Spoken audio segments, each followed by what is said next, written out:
A man feels the sharp pain of blades piercing into him, confused whether the things stabbing him are swords. Looking down, he realizes the object he's holding might actually be his own head. His entire body appears, revealing a knight's armor impaled by countless blades, motionless yet upright. He stares at the hollow armor and wonders how he became nothing more than an empty shell. A memory stirs where soldiers panic as a monstrous being with blazing purple flames towers over them. Their leader, Bao, refuses to retreat despite the fear surrounding him. He stands his ground, determined to use the last of his power to fight the demon before him. His disciples cry out, warning he'll die if he continues, but he dismisses their concern. With burning resolve, Bao charges forward, vowing to fight until death for his sect's cause. Shock flashes in his eyes as the overwhelming power of the demon surges toward him. The massive demon roars, its mouth wide as it threatens to devour him. A strange force envelops him midair, his body surrounded by an unfamiliar power. Light bursts violently, and his consciousness fades. When he opens his eyes again, he realizes he's been reincarnated, though only his soul remains bound to the armor. He recalls the demon that ended him and vows to return to settle the score. Flames swirl around his armored body as he prepares to use the transportation skill for the first time. The ground trembles as the magic activates, but he hesitates when nothing happens. Shock hits him as he senses emptiness within, as his chi is completely gone. He realizes only his soul was transferred, leaving all his chi behind in his old body, making his secret techniques useless. Before he can process more, movement stirs in the distance as a group of armored soldiers approaches through the mist. Surrounded by unfamiliar terrain, he wonders where he's ended up as soldiers advance toward him. The flame-covered warriors charge wildly, screaming as their cursed bodies twist in agony. Another group of knights rushes in, shouting for their comrades to hold the line and strike back. Their leader reminds them of their code, urging them not to retreat no matter the odds. A female knight with long pink braids steps forward, commanding authority as she repeats the same rule with conviction. Determined, the princess declares that only by retrieving Excalibur can they hope to destroy the cursed armor. She raises her sword and leads the charge, her soldiers following her cry into battle.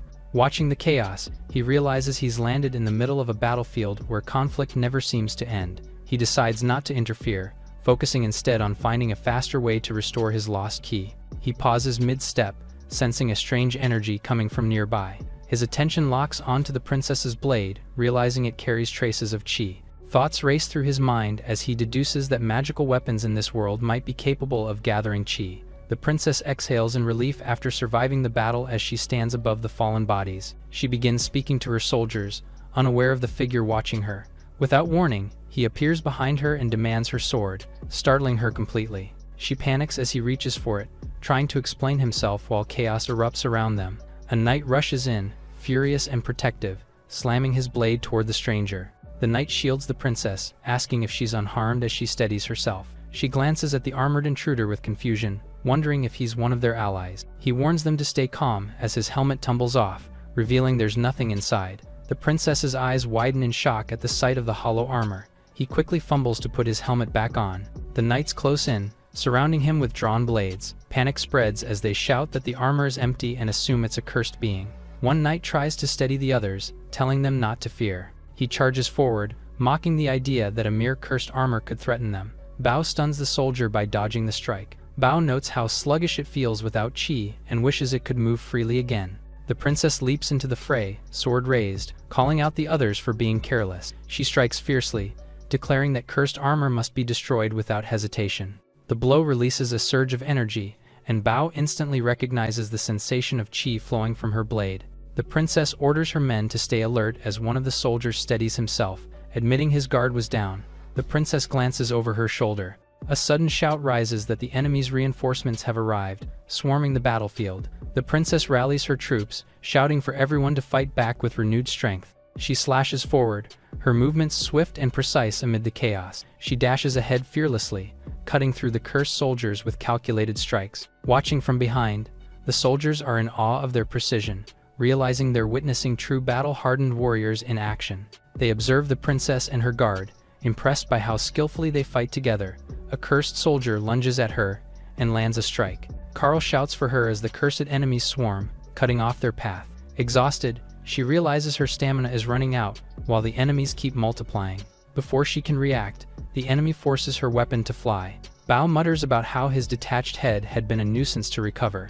He adjusts his helmet again, now fully focused. He finds the glowing sword embedded in the ground as divine energy flickers around him. He reaches for the blade with determination, deciding to make use of the weapon's power himself. Flames of golden chi envelop his armor as he confirms the sword's power resembles that of his own world. He feels energy pulsing through him again, his chi slowly regenerating though still faint. The princess spots him lunging forward. He charges forward with renewed strength, slicing through the enemy in front of the princess as practice. One swing cuts down multiple cursed armors at once, scattering them like debris.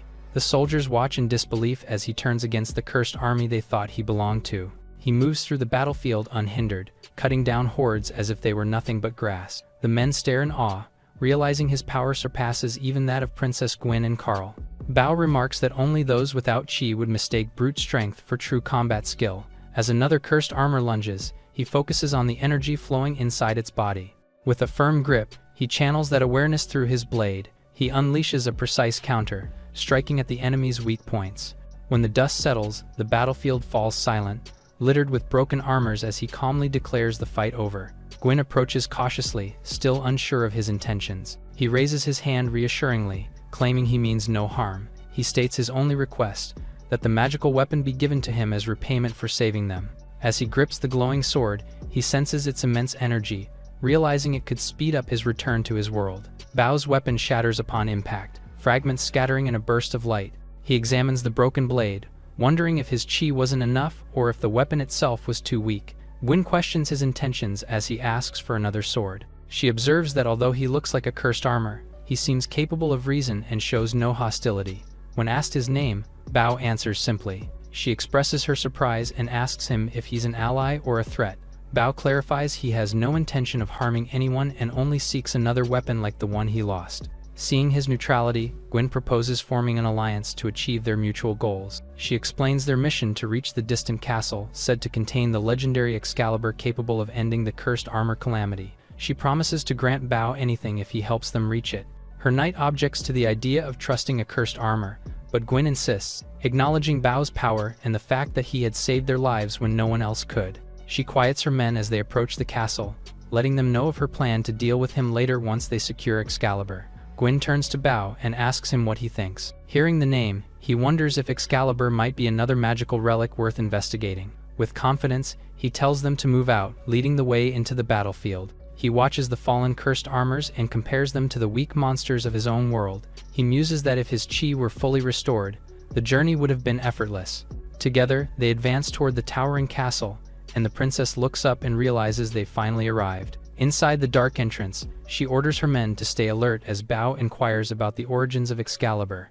Gwen explains that the sword once appeared before countless believers during a sacred event, and that only those deemed worthy can wield its divine power. They enter the ancient hall where the sword is now kept. She calls it their final hope against the cursed armor that plagues their land. Before them lies a sea of fallen warriors surrounding the blade. Bao repeats the name of the sword, feeling its immense energy. He senses its extraordinary level and realizes it could grant him enough chi to return home.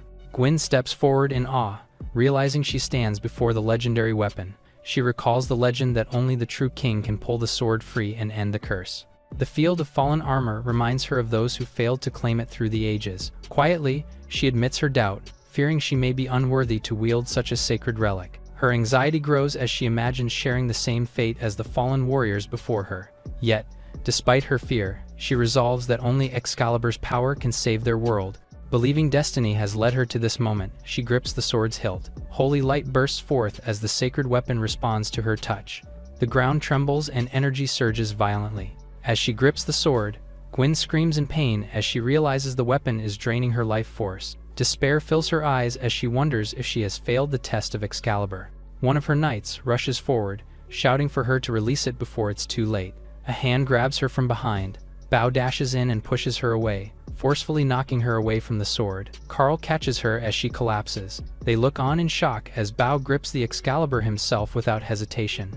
They watch in disbelief as he stabilizes the raging energy with ease. Bao notes that the people of this world know nothing of chi, making them unable to control the sword. He realizes those who touched Excalibur before were devoured, their chi drained until only bones remained. He knows that the sword can only be controlled through mastery of ki.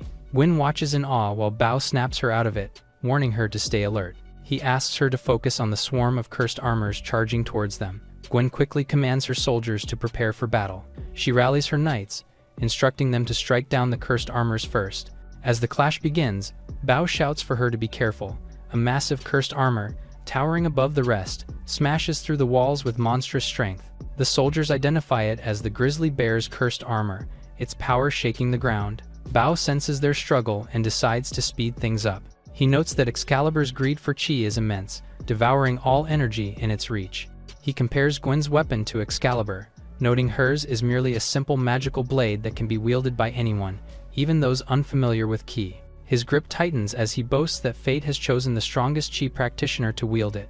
A burst of light blinds Gwen from behind, causing her to look in shock. She turns to see a cursed armor lunging at her with a massive claw raised to strike. A blinding flash erupts between them. Dust and debris settle as Gwen coughs. Her knights stare in disbelief, realizing who unleashed the overwhelming energy. Gwen looks ahead, her eyes widening in awe. Before her stands Bao, Excalibur now shining in his hand. The sword's chaotic ki finally stabilizes, resonating in harmony with its new master. He feels the world's ki flowing into him, drawn through Excalibur like a river of pure energy. He senses a shift and questions whether his power is growing beyond what he imagines. Realization strikes as he sees the sword absorbing not only the world's ki but also the energy of the monstrous armor before him. Excalibur glows brighter as it channels the essence of his foe into his core. He braces himself as the giant armor charges. Raising the sword, he explains that chi is the life force that sustains all living beings. For one who has mastered it, chi can be harnessed outwardly to enhance the body's strength. His aura expands as golden light envelops him, transforming the energy into sheer physical power. Bao vanishes in a blur of motion, striking the armored monster with inhuman speed. The impact shatters the ground as his blow lands with devastating force. He explains that such feats are merely the fundamentals of chi mastery, and that by altering and reconstructing the flow of chi, one can transcend ordinary limits. Energy gathers around him as he prepares to unleash a secret art known only to his lineage. He then channels his ki into a burning strike. Flames erupt across the battlefield as he lands. The soldiers watching from afar tremble, overwhelmed by his sheer power. Gwen stares in disbelief, realizing he had truly wielded the Excalibur. Standing over the fallen creature, Bao notes that he has absorbed enough chi to return home. He invokes a transportation art as he tries to activate the technique. After a few moments, he stands awkwardly in the middle of the room. He glances around in confusion when nothing happens. Realizing the technique failed, he wonders if his chi was insufficient. He notices a nearby gate and pauses to think. Guessing that the spell drained too much chi, he decides to replenish it through battle. Gwen and her knights panic as more enemies emerge from every side. She watches Bao with awe, realizing he wields Excalibur with complete mastery. As she steps forward, she wonders if this strange warrior might be the destined king. The knights brace themselves as the enemies close in from all sides. Panic sets in when they realize they are outnumbered and escape seems impossible. Bao steadies himself, knowing hesitation would betray his title. He charges forward, cutting through the horde with overwhelming force. His movements grow sharper as he confirms he can draw power from the enemies he slays. He pauses when a strange glow begins to rise from the corpses around him. A mysterious message appears in his mind, declaring the acquisition of a new knight. Startled, he questions whether the sound he heard was real or a figment of his mind. Meanwhile, the others fight to hold the line as Bao continues his rampage. Gwen rallies her troops, urging them to endure no matter the odds. A monstrous figure charges forward, its roar shaking the battlefield as it slams down with crushing force. The soldiers realize more grizzly bears have appeared, their power far beyond what the knights can handle. Bao stands over a field of corpses as the strange message appears once again, demanding approval of a new knight. Excalibur ignites in flame, and Bao senses a faint voice emanating from the blade. He questions whether the sword possesses sentience and wonders what it means to approve a knight. Though confused, he decides that anything useful can be mastered, no matter how mysterious. He speaks the command, and the fallen enemies suddenly begin to rise. Panic spreads as the knights realize the dead are reanimating around them. The risen armors start to attack the enemies.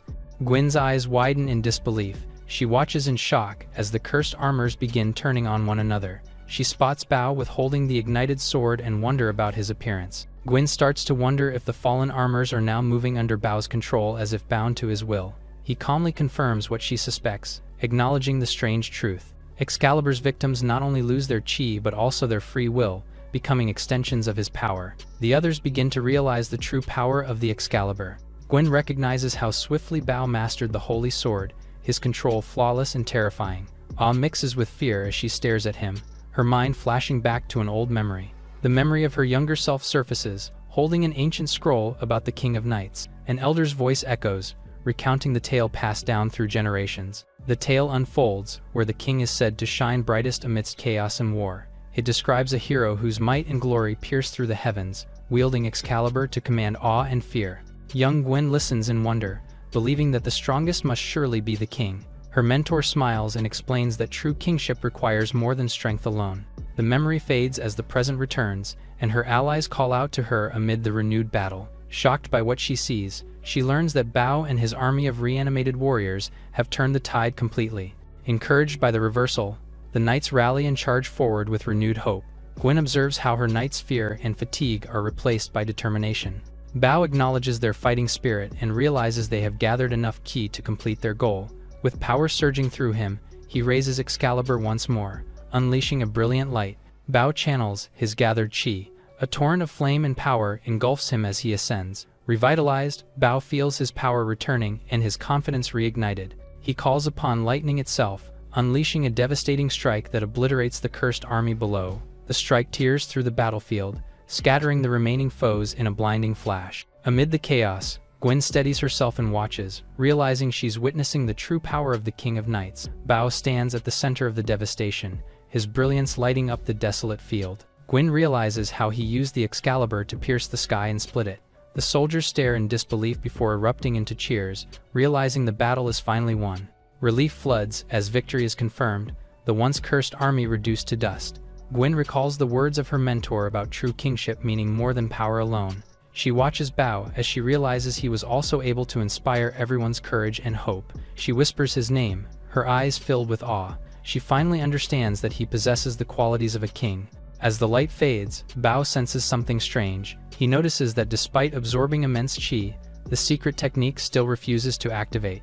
Another message marks him with the title of the Sword Bearer. His body begins to dissolve into streams of golden light as he's pulled into an unknown force. His vision blurs, and when he opens his eyes, he finds himself in a new place. He realizes in shock that he's returned to his original form. He finds himself in a luminous space identified as the inner realm of Excalibur. He steps cautiously into Camelot Hall. A voice calls out to him, welcoming his arrival. From the shadows, a regal woman appears, introducing herself as the spirit of Excalibur. With a soft smile, she tells him to call her Vivi. She explains that she and Excalibur are one, and because he can wield the sword, he is now her master. Bao reflects on her words, recognizing the concept of a weapon's consciousness and recalling similar magical entities he's encountered. Observing his surroundings, he deduces that this place is a realm built from chi and mental power, manifesting through memory and will. Vivi explains that she brought him here so they could speak freely, as this realm allows direct communication. She lifts a candle glowing faintly in her hands and asks him to look closely. The flame flickers weakly as she tells him it represents his current chi, leaving him surprised by how little remains. Vivi explains that for Bao to perform the transportation technique, his chi must be powerful enough to illuminate the entire Camelot Hall. Hearing this, Bao realizes the technique's massive energy cost and admits he has never attempted it before. Concerned by his troubled expression, Vivi leans in, insisting it's her duty as his servant to ease his worries. Bao dismisses her attempts, deciding instead to focus on gathering ki to strengthen himself. He resolves to use Excalibur to absorb energy from defeated cursed armors until his reserves are full. Vivi encourages him, confidently declaring that the bearer of Excalibur is unstoppable. She mentions a dangerous foe known as the Four-Eyed Demon, responsible for the cursed armor calamity. Bao's expression hardens as memories of his destroyed world and fallen comrades flash in his mind. He recalls the demon that slaughtered his clan and suspects a connection to this world's threat. Fueled by vengeance, he vows to uncover the truth and destroy the demon responsible. Vivi enthusiastically praises his resolve, though her exaggerated admiration only earns his irritation.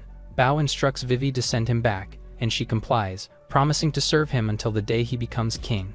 Bao hesitates, admitting that he never aimed for a throne and finding leadership itself exhausting enough. Vivi tells him to treat this journey as a fleeting dream if he must. He returns as her voice fades, declaring that once a king, always a king. Confused, he surveys the battlefield and asks what has happened. Gwen steps forward, her tone solemn as she addresses him by his title. She kneels before him, proclaiming him the chosen wielder of Excalibur and the one who commands the cursed armor. She pleads for him to end the cursed armor calamity and save their land. She declares him the destined king of knights. Bao questions the sudden reverence shown toward him. Confused by being called both cursed and king, Gwyn lowers her head in apology, saying that Excalibur's power proves his rightful kingship. Realizing he needs clarity, Bao asks her to explain the world's situation and the origin of the cursed armor. Gwyn wonders why he's unaware, and Bao vaguely explains that he was transported from another world. Gwyn begins her account, describing how 10 years ago, a strange phenomenon appeared in the sky. Their appearance resembled cursed armor, and people soon began calling them that. The cursed armors destroyed vast regions, reducing nations to ashes under the command of a massive four-eyed demon. Bao recognizes the name instantly, linking it to his own vendetta. Gwyn explains their strategy to retrieve Excalibur, regroup at King's Stone, and then strike at the heart of the calamity. She reveals that King's Stone itself was one of the fallen kingdoms, and finding survivors there might uncover more about the four-eyed demon. Bao asks if the cursed armor still remains in King's Stone, and Gwyn confirms it. Bao agrees, realizing that defeating more cursed armor could help him gather enough chi to return home. Gwyn reacts with gratitude, thanking him enthusiastically for his support. Determined, she believes that with Excalibur and its bearer's strength, their victory is within reach. She rallies her knights to move out, leading the march toward King's Stone with renewed hope. Along the way, the knights notice the fallen, cursed armor now following them in silence, and they marvel at Bao's power. Meanwhile, Bao meditates atop the cursed armors, gathering chi in deep concentration. His focus remains steady as he absorbs the energy of heaven and earth through controlled breathing. Though slow, he knows that maintaining it consistently will yield great benefits over time. Soon, Vivi senses his return, greeting him warmly as he reappears beside her. Bao finds himself back in Camelot Hall and realizes he can now project his consciousness on his own. Suddenly, the defeated cursed armor appears beside them, and Vivi assures Bao they gather here only after he accepts their seal. She explains that their absorbed ki now fuels his strength, making his inner flame burn brighter. Bao studies his glowing hand, noting that the ki gathered from weak enemies only restores him to a beginner level. He concludes that he must fill the hall with stronger energy before mastering his transportation technique. He then sighs as Vivi clings to him again, reminding her to stand on her own. She informs him that someone is waiting outside and that he can call on her whenever needed. Returning to the real world, he is greeted by Princess Gwyn, offering him a bowl of soup. He looks at it blankly, realizing he can't even eat without a mouth. Gwyn curiously asks if he ever feels hunger, and Bao replies that he does, but he sustains himself by converting ki instead of food, suggesting she try it someday. Gwyn tries to imitate Bao's energy control, prompting Bao's confirmation that mortals are incapable of grasping ki. They soon arrive at King's Stone, where a cursed knight lunges in.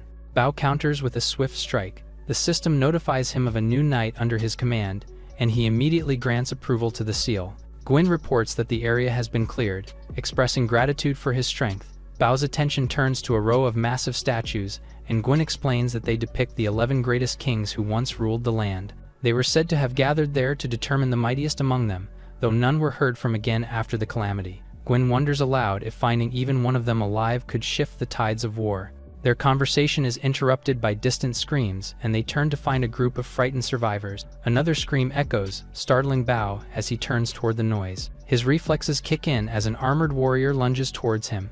His own approved knight emerges and screams for blood.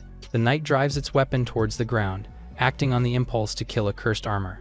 Bao faces the attacker calmly, remarking on the hostile entrance yet welcoming the challenge. He prepares to strike, acknowledging the ki of 50 cursed armors that gave him more strength. Confident in his rising power, he turns toward a new opponent, eager to test his skills. A helmet rolls across the ground, drawing everyone's attention. From behind the fallen armor, an aged man slowly rises, gripping a massive sword for support.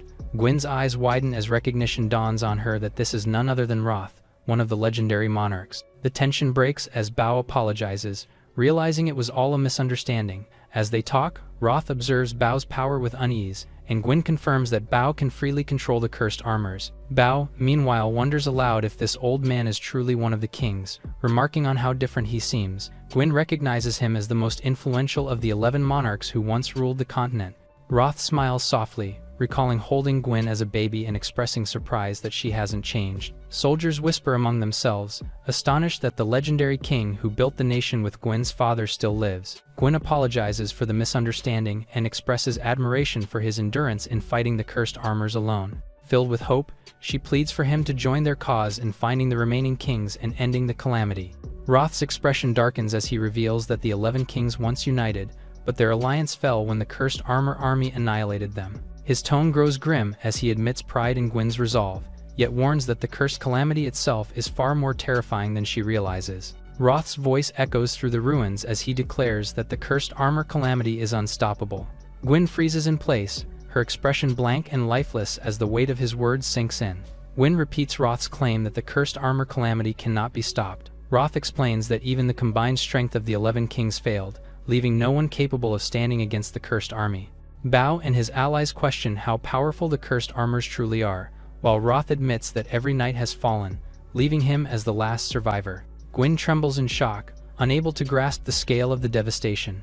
Roth corrects her faint despair, reminding everyone that not all hope is lost as the King's Stone still endures. He vows to defend the remaining survivors and preserve the kingdom's legacy as long as its statues still stand. Gwyn gazes at him with admiration, calling him her idol and acknowledging his worthiness of legend. After resting, the group prepares to escort the survivors toward the only safe haven left, a fortified church. Gwyn volunteers to help guide the survivors, but their frightened screams echo as they back away in panic. Roth quietly remarks that their fear is justified, for to them, a cursed armor still stands among them. Bao laughs awkwardly, insisting he's harmless, but Roth's expression turns cold. Roth suddenly lashes out, shouting for Bao to leave. Roth's glare sharpens as he declares that no cursed armor will ever earn his trust, not even one favored by the princess. He warns Bao not to think acting human will change what he is, promising to strike him down at the first sign of danger. Bao accepts the hostility with a shrug, admitting he understands why and that he truly does resemble one. The group proceeds as Roth notes their progress toward the church, relieved that few cursed armors cross their path.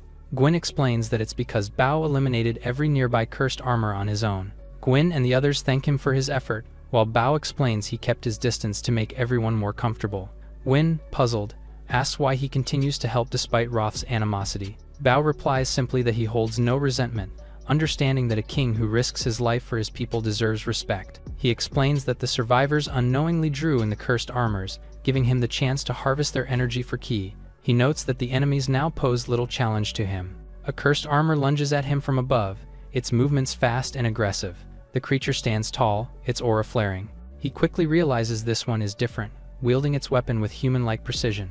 Intrigued, Bao remarks that it's finally something worth fighting, though still weak compared to his strength. He drives his blade through the armor, expecting to extract more chi, but as the armor breaks apart, he's shocked to find a human body inside. He calls out in confusion and Roth clarifies grimly that it's a possessive cursed armor. He explains that these armors consume life energy, turning hosts into stronger, sentient versions of themselves, far deadlier than ordinary ones. Bao observes the fallen body, explaining that normally a host could free themselves after draining the armor's chi, but this one's life force was completely spent. Moments later, they finally reach the church, standing before its towering gates. Roth assures that despite its worn exterior, the church is well stocked and safe, even hosting small gatherings for survivors. He leads them through a hidden rear entrance, calling out cheerfully to announce his return, but inside, bodies lie scattered among the wreckage. Roth's face twists in shock as he realizes something is terribly wrong. Horror fills him as he sees the church overrun, the last sanctuary of King's Stone now defiled. Enraged, he faces the cursed armors approaching him in blinding speed. Gwyn calls out to both kings as Bao rushes in, protecting Roth from the attack. Roth's voice trembles as disbelief overtakes him, unable to accept the sight before him. Memories flood his mind of his nation, his knights, his family, all torn from him by war. His fury peaks as the hatred in his heart erupts against the cursed armors. Bao warns him of the overwhelming numbers, realizing some of the enemies are possessive armors. He notices the armors are fused with living hosts and swiftly begins absorbing their chi. His technique releases the possessed victims, freeing their bodies from the armor's grasp. Gwyn realizes the freed hosts might be the missing survivors, and she rushes to assist them. She insists they're safe now, but the wounded man warns her that something else lurks nearby. With fading breath, he pleads for them to be cautious, urging Gwyn to warn Roth.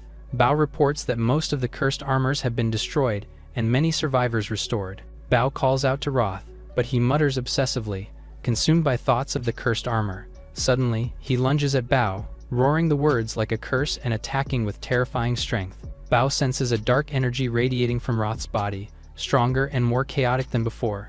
Gwyn watches in horror, noting how strange and twisted Roth has become. The wounded survivor reveals that Roth turned on everyone, becoming like the cursed armors he once fought, drawing them in with his corrupted chi. The man recalls how panic spread as Roth attacked indiscriminately, forcing terrified survivors to flee. Gwyn realizes with dread that the people weren't screaming because of Bao but because of Roth. Bao concludes grimly that Roth has been overtaken by the possessive cursed armor.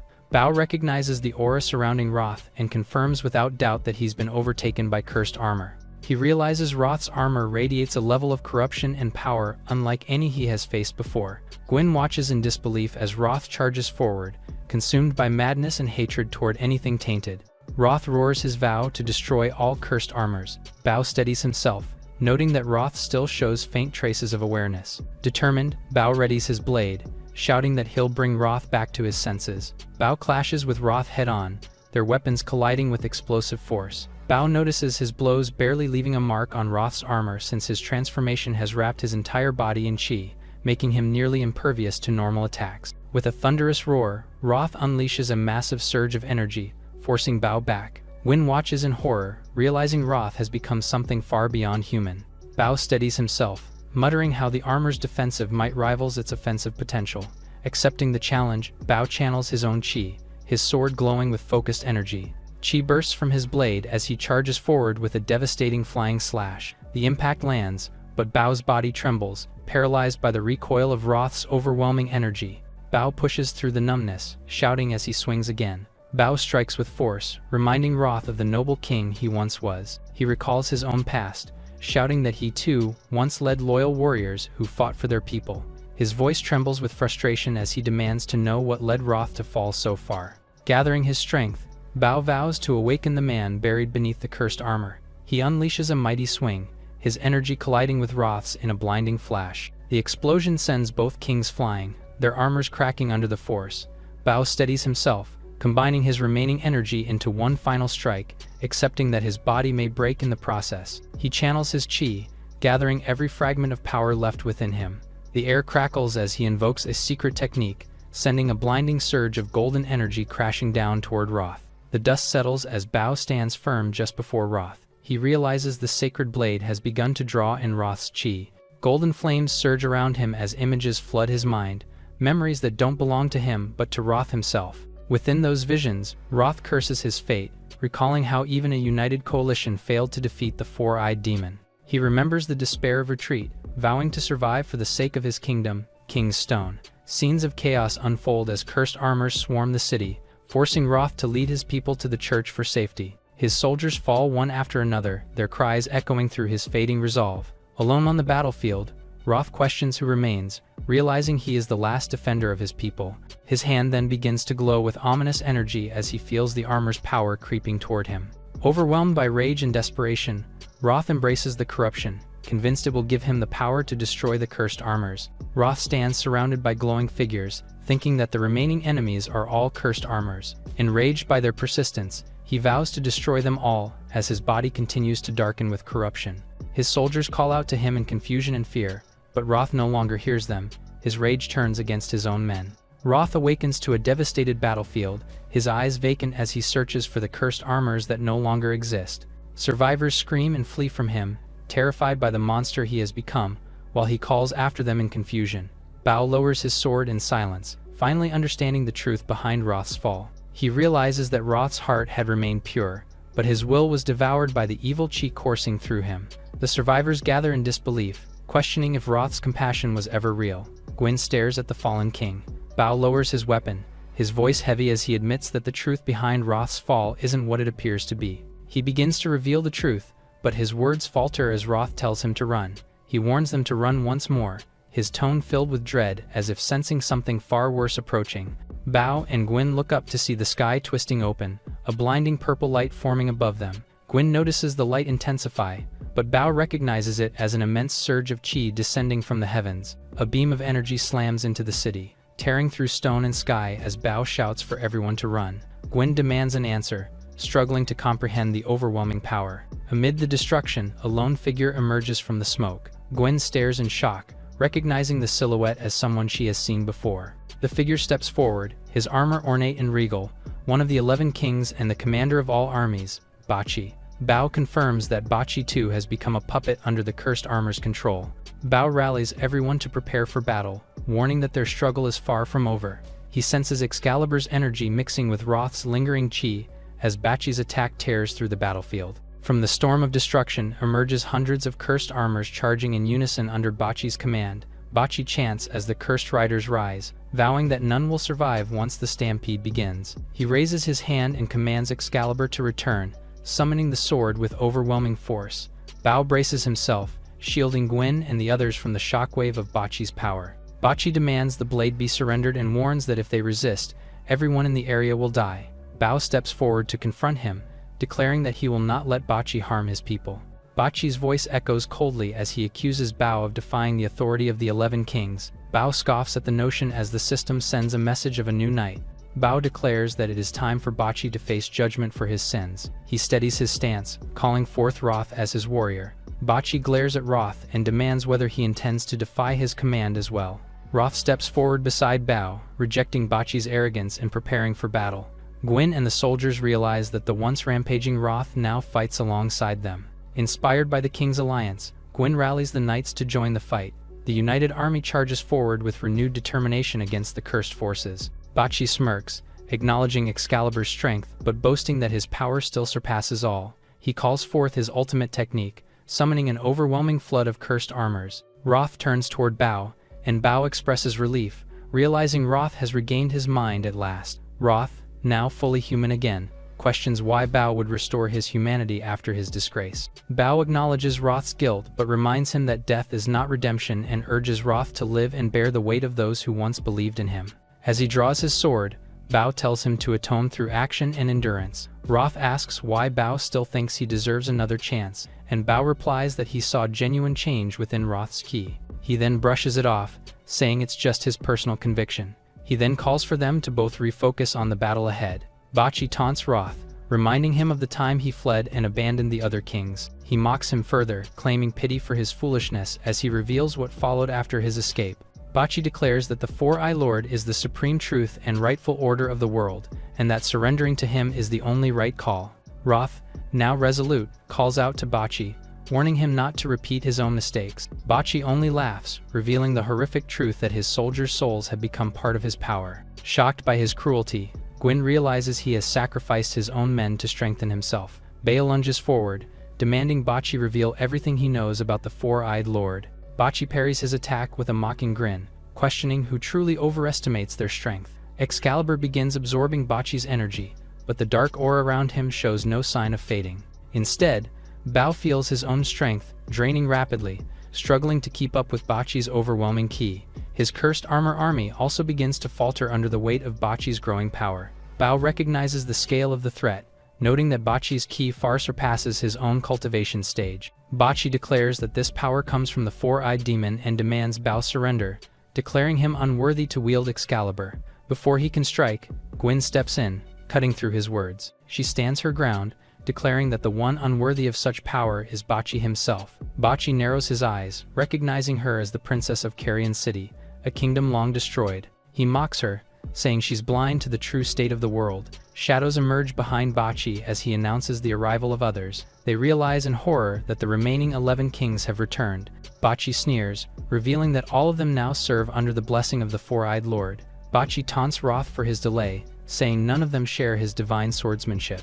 Bao braces himself as the kings start to surround him. He realizes he's completely outmatched and low on chi, unable to withstand another wave of attacks. Activating his secret technique, he unleashes a fiery surge of speed to retreat.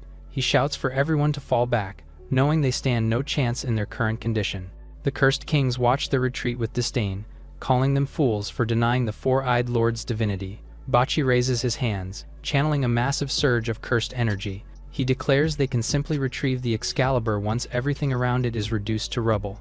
The impact explodes through the ruins, and Gwyn panics as the entire structure begins to collapse. Bao identifies the destruction as the fall of the 11 Kings statue, realizing the exit is about to be sealed. Determined, he tells the others to escape while he stays behind to hold their enemies off. Bao stands firm, refusing to let the statues symbolizing their legacy fall without resistance. Roth suddenly pushes him away and mutters that this is not the place where his story should end. Roth tells them to go and leave it to him to hold up the symbol of the past. He accepts this as the price for his sins, calling it his final act of redemption.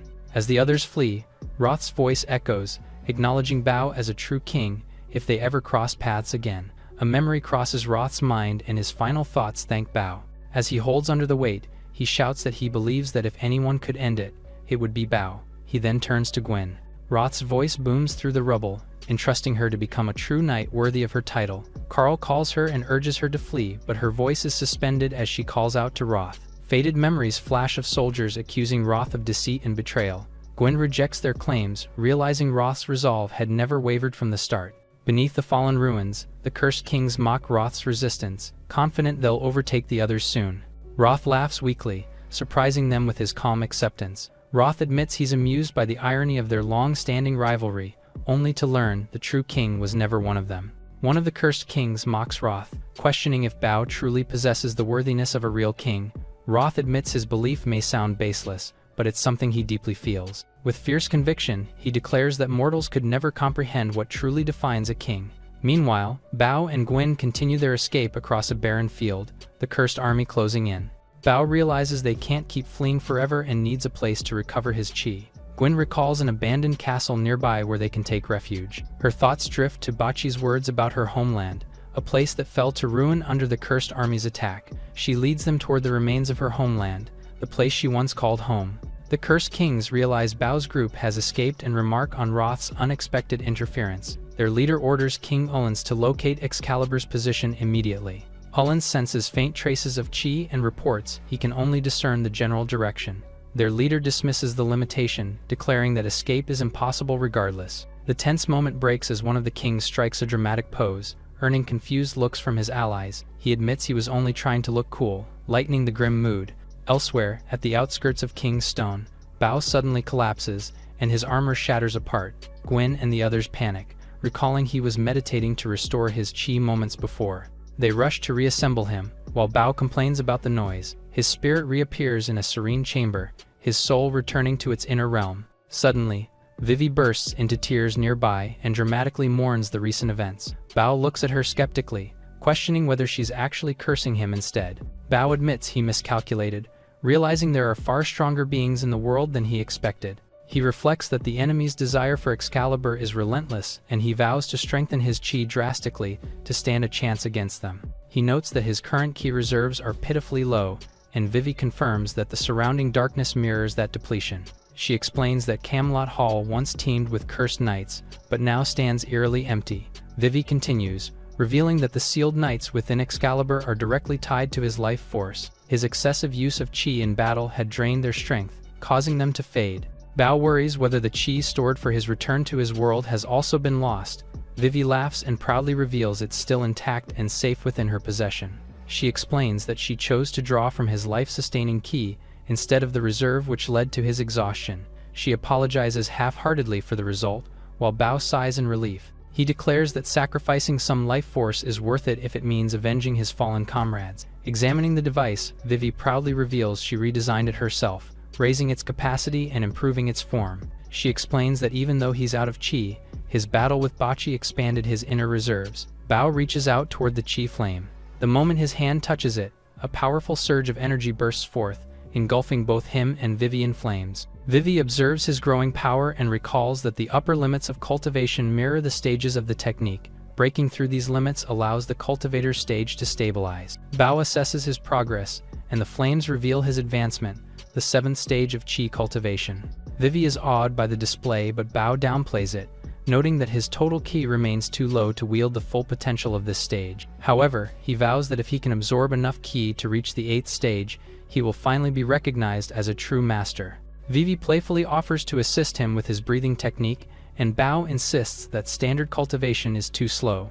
Bao decides to use a secret technique to accelerate his recovery. Through it, he can refine ki into potent pills capable of amplifying his absorption rate. With determination, he declares that all he needs now are the right materials like her hair, saliva, and affection, but decides to look for materials outside. Bao and Vivi share a quiet moment as their foreheads touch. He thanks her sincerely, admitting that although she can be strange, her help means a lot to him. Vivi smiles softly, saying she no longer feels like teasing him for once. She curiously asks why he didn't draw ki from the female knight outside. Bao explains that her energy was already too weak, deciding instead to keep her and the others as emergency reserves. Back in the physical world, Gwen looks up as Bao's body begins to stir and she realizes he's finally regained consciousness. Bao looks down at his armor, startled to find his torso covered in neatly wrapped bandages decorated with flower patterns, prompting him to assume it was Gwen who did it. Carl steps forward, revealing that he's the one responsible, and Bao is surprised to see him again. Carl admits that he only decorated the bandages because Gwen asked him to, reasoning that making them cute would at least lighten the mood. Bao humors the idea, but says the colors could use improvement, promptly changing them to bright red. The group begins to move again as Carl insists they need proper rest to travel efficiently. To make use of the pause, Carl offers to prepare food for everyone, and Bao asks Carl where he plans to find ingredients out here. To everyone's surprise, Carl opens his armor and reveals an absurd stash of supplies hidden inside. Among his provisions are freshly baked bread, beans, a wild rabbit, and an elaborate box of spices ready for cooking. Carl's spice box is filled with costly ingredients, so he keeps the key securely attached to his waist. He begins his preparation carefully, picking out the best ingredients. With expert precision, he grinds the spices by hand, a task reserved for only the most skilled cooks. Once ready, the spices are mixed into a pot along with rabbit meat and beans. Carl instructs everyone from using utensils correctly to maintaining polite table manners. Still, he allows the group to eat freely since it's a rare moment of peace. Mid-bite, Bao suddenly realizes that the same spices used in the stew are perfect for crafting alchemy pills. He immediately demands Carl's spice box and insists they'll serve a higher cause. He declares that he'll use them for battle to defeat the 11 kings. Carl protests that the spices are rare and should be used sparingly, but Bao ignores him and finishes the process instantly. In a flash of energy, the concoction transforms into glowing alchemy pills, and Bao proudly proclaims that these pills will be their key to victory. Bao proudly explains that the pills enhance the flow of qi, improve longevity, and even beautify the body. Gwen stares at the round pills in disbelief and comparing them to sheep droppings. Bao, realizing something feels wrong with the mixture and that it might be missing an ingredient, he mentions finding a potential substitute but notes it has already withered beyond use. Gwen examines the dried flower and identifies it as a black tulip. Bao asks if there are more nearby, but she explains that most have died out after the cursed army's passage. She recalls that Carrion Castle might still have some, as it was once home to vast fields of the flower. The tulips symbolized chivalry and were planted in honor of the first knight, and the first knight's name was Lance. Bao remembers how absorbing Roth's chi had strengthened him and begins imagining what power lances might grant. He decides they've rested enough and urges the group to head for Carrion City, and their next goal becomes clear: to find the remaining black tulips and refine the perfect pill. Carrion City stood tall, a massive fortress visible from miles away, but now not even traces of its former grandeur remain. Bao feels his chi fading fast, and his desperation drives him to rush ahead. The group nears their destination, though the city now lies in ruin and desolation. Gwen confirms this is what remains of Carrion City, which stripped of all black tulips. She explains that the cursed army's attack annihilated everything in its path. Bao demands to know why the first knight didn't protect it, eager to absorb his chi. Gwen solemnly reveals that Lance fell in battle against the cursed army. The knight meant much to Gwen, and that all they can do now is move forward. As Bao assesses that the ruins lacks the energy needed for cultivation, but something catches his eye amidst the rubble. Bao believes it could be the black tulip they've been searching for. The group stumbles upon eerie, flower-like structures growing from the ruins. Bao senses the faint energy of the black tulip emanating from within and decides to investigate. He approaches the cursed flowers, which sprang to life, biting and draining away his remaining Ki. He consumes his unfinished pills to restore his strength. The pills take effect instantly but cause erratic behavior, leaving him unstable and laughing uncontrollably. The group finally arrives deeper into the ruins. Following the scent of the black tulip hidden beyond the walls, they find massive iron flower buds scattered across the area, and the knights question what could be inside. Bao recklessly charges in to clear them out. The buds split open, which revealed monstrous suits of cursed armor within. The cursed armors crawl from the flowers one after another, surrounding the group entirely, and then Gwen shouts for everyone to prepare for battle. Bao, overwhelmed by hunger and unstable energy, lashes out wildly at the cursed armors, which worries the others. Gwen examines a nearby armor piece and recognizes the crest of Clarence. He's known as the King of the Rose, who was ruthless and ambitious, determined to dominate the entire Brit continent. Legends tell of his cruelty, devouring his own knights when they defied him.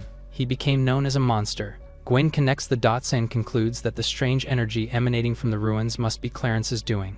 As she wonders if he's still nearby, the ground begins to shift beneath them. A powerful cursed armor emerges from the debris, radiating immense strength. Bao, still intoxicated by unstable qi, charges in with reckless hunger. He taunts the cursed armor, calling it his next meal, but the creature retaliates. Bao unleashes a sloppy but powerful attack, attempting to drain its qi.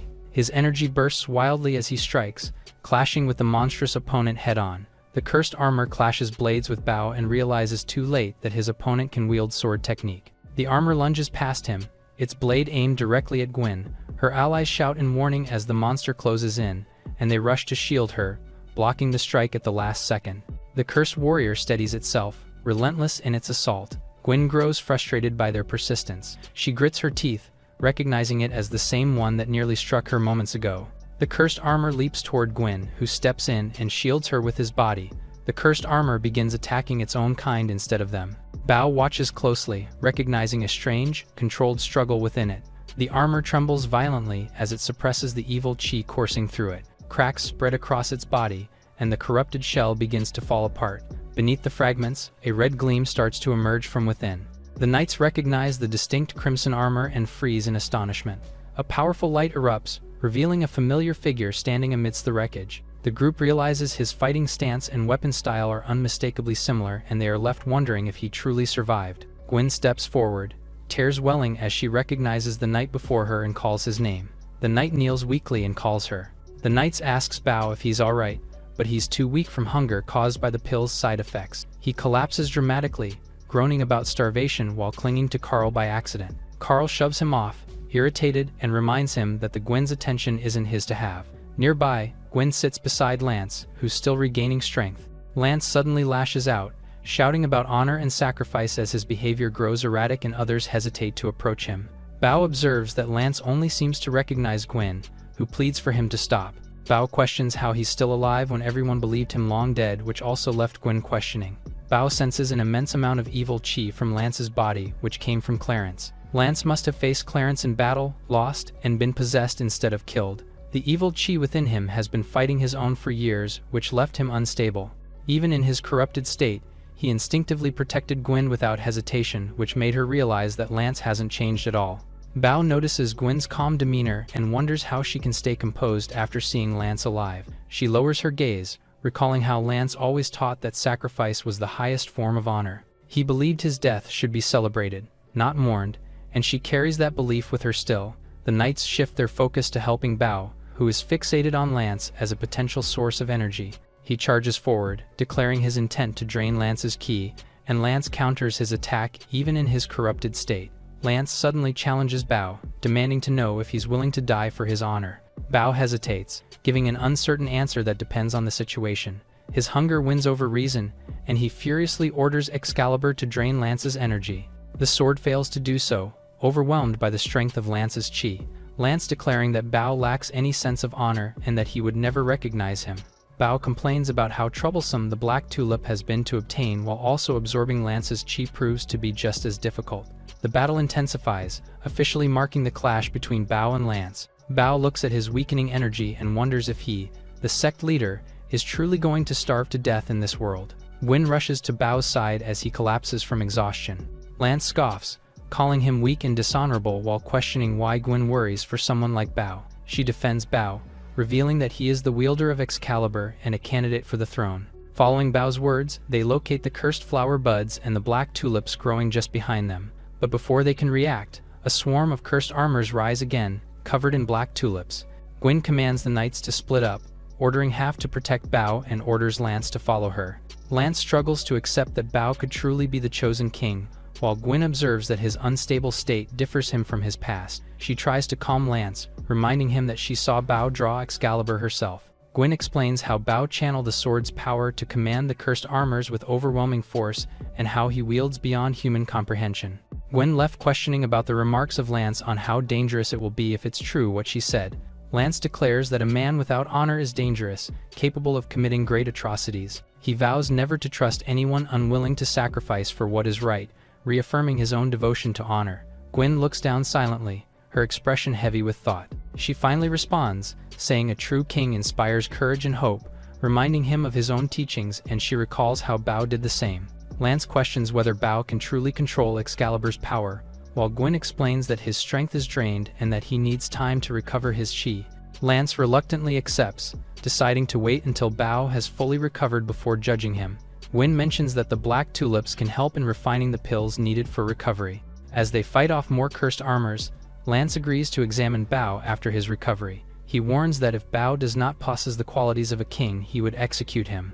Before she can respond, Gwyn notices the cursed armors begin merging together, their bodies fusing into a massive, monstrous shape. Lance tenses, realizing the danger as the fusion grows out of control, while Gwyn urges everyone to fall back since they have the black tulip. The group regroups at the ruins as Gwyn decides to deliver the black tulips to Bao to help him refine his recovery pills. Gwyn watches as Bao's golden energy stirs to life, proving the tulips are working. Lance continues battling nearby enemies while asking if Bao has recovered yet, and Gwyn saying that he needs more time to recover. Their attention shifts as the ground trembles and a massive shadow rises before them, and a monstrous figure begins to emerge from the ruins, towering above the battlefield. Its form resembles a cursed flower bud, and its monstrous face looms over them, which Gwyn asks if it's Clarence. The knights panic, calling it a cursed monster, while Gwyn recalls Clarence's past declaration to consume Carrion City. She realizes his vow has manifested in the worst way possible. Lance steps forward, his grip tightening on his weapon, declaring that he remembers the fallen king who once defied them. Lance charges toward the monstrous figure, cursing it as a gluttonous beast that devours its own.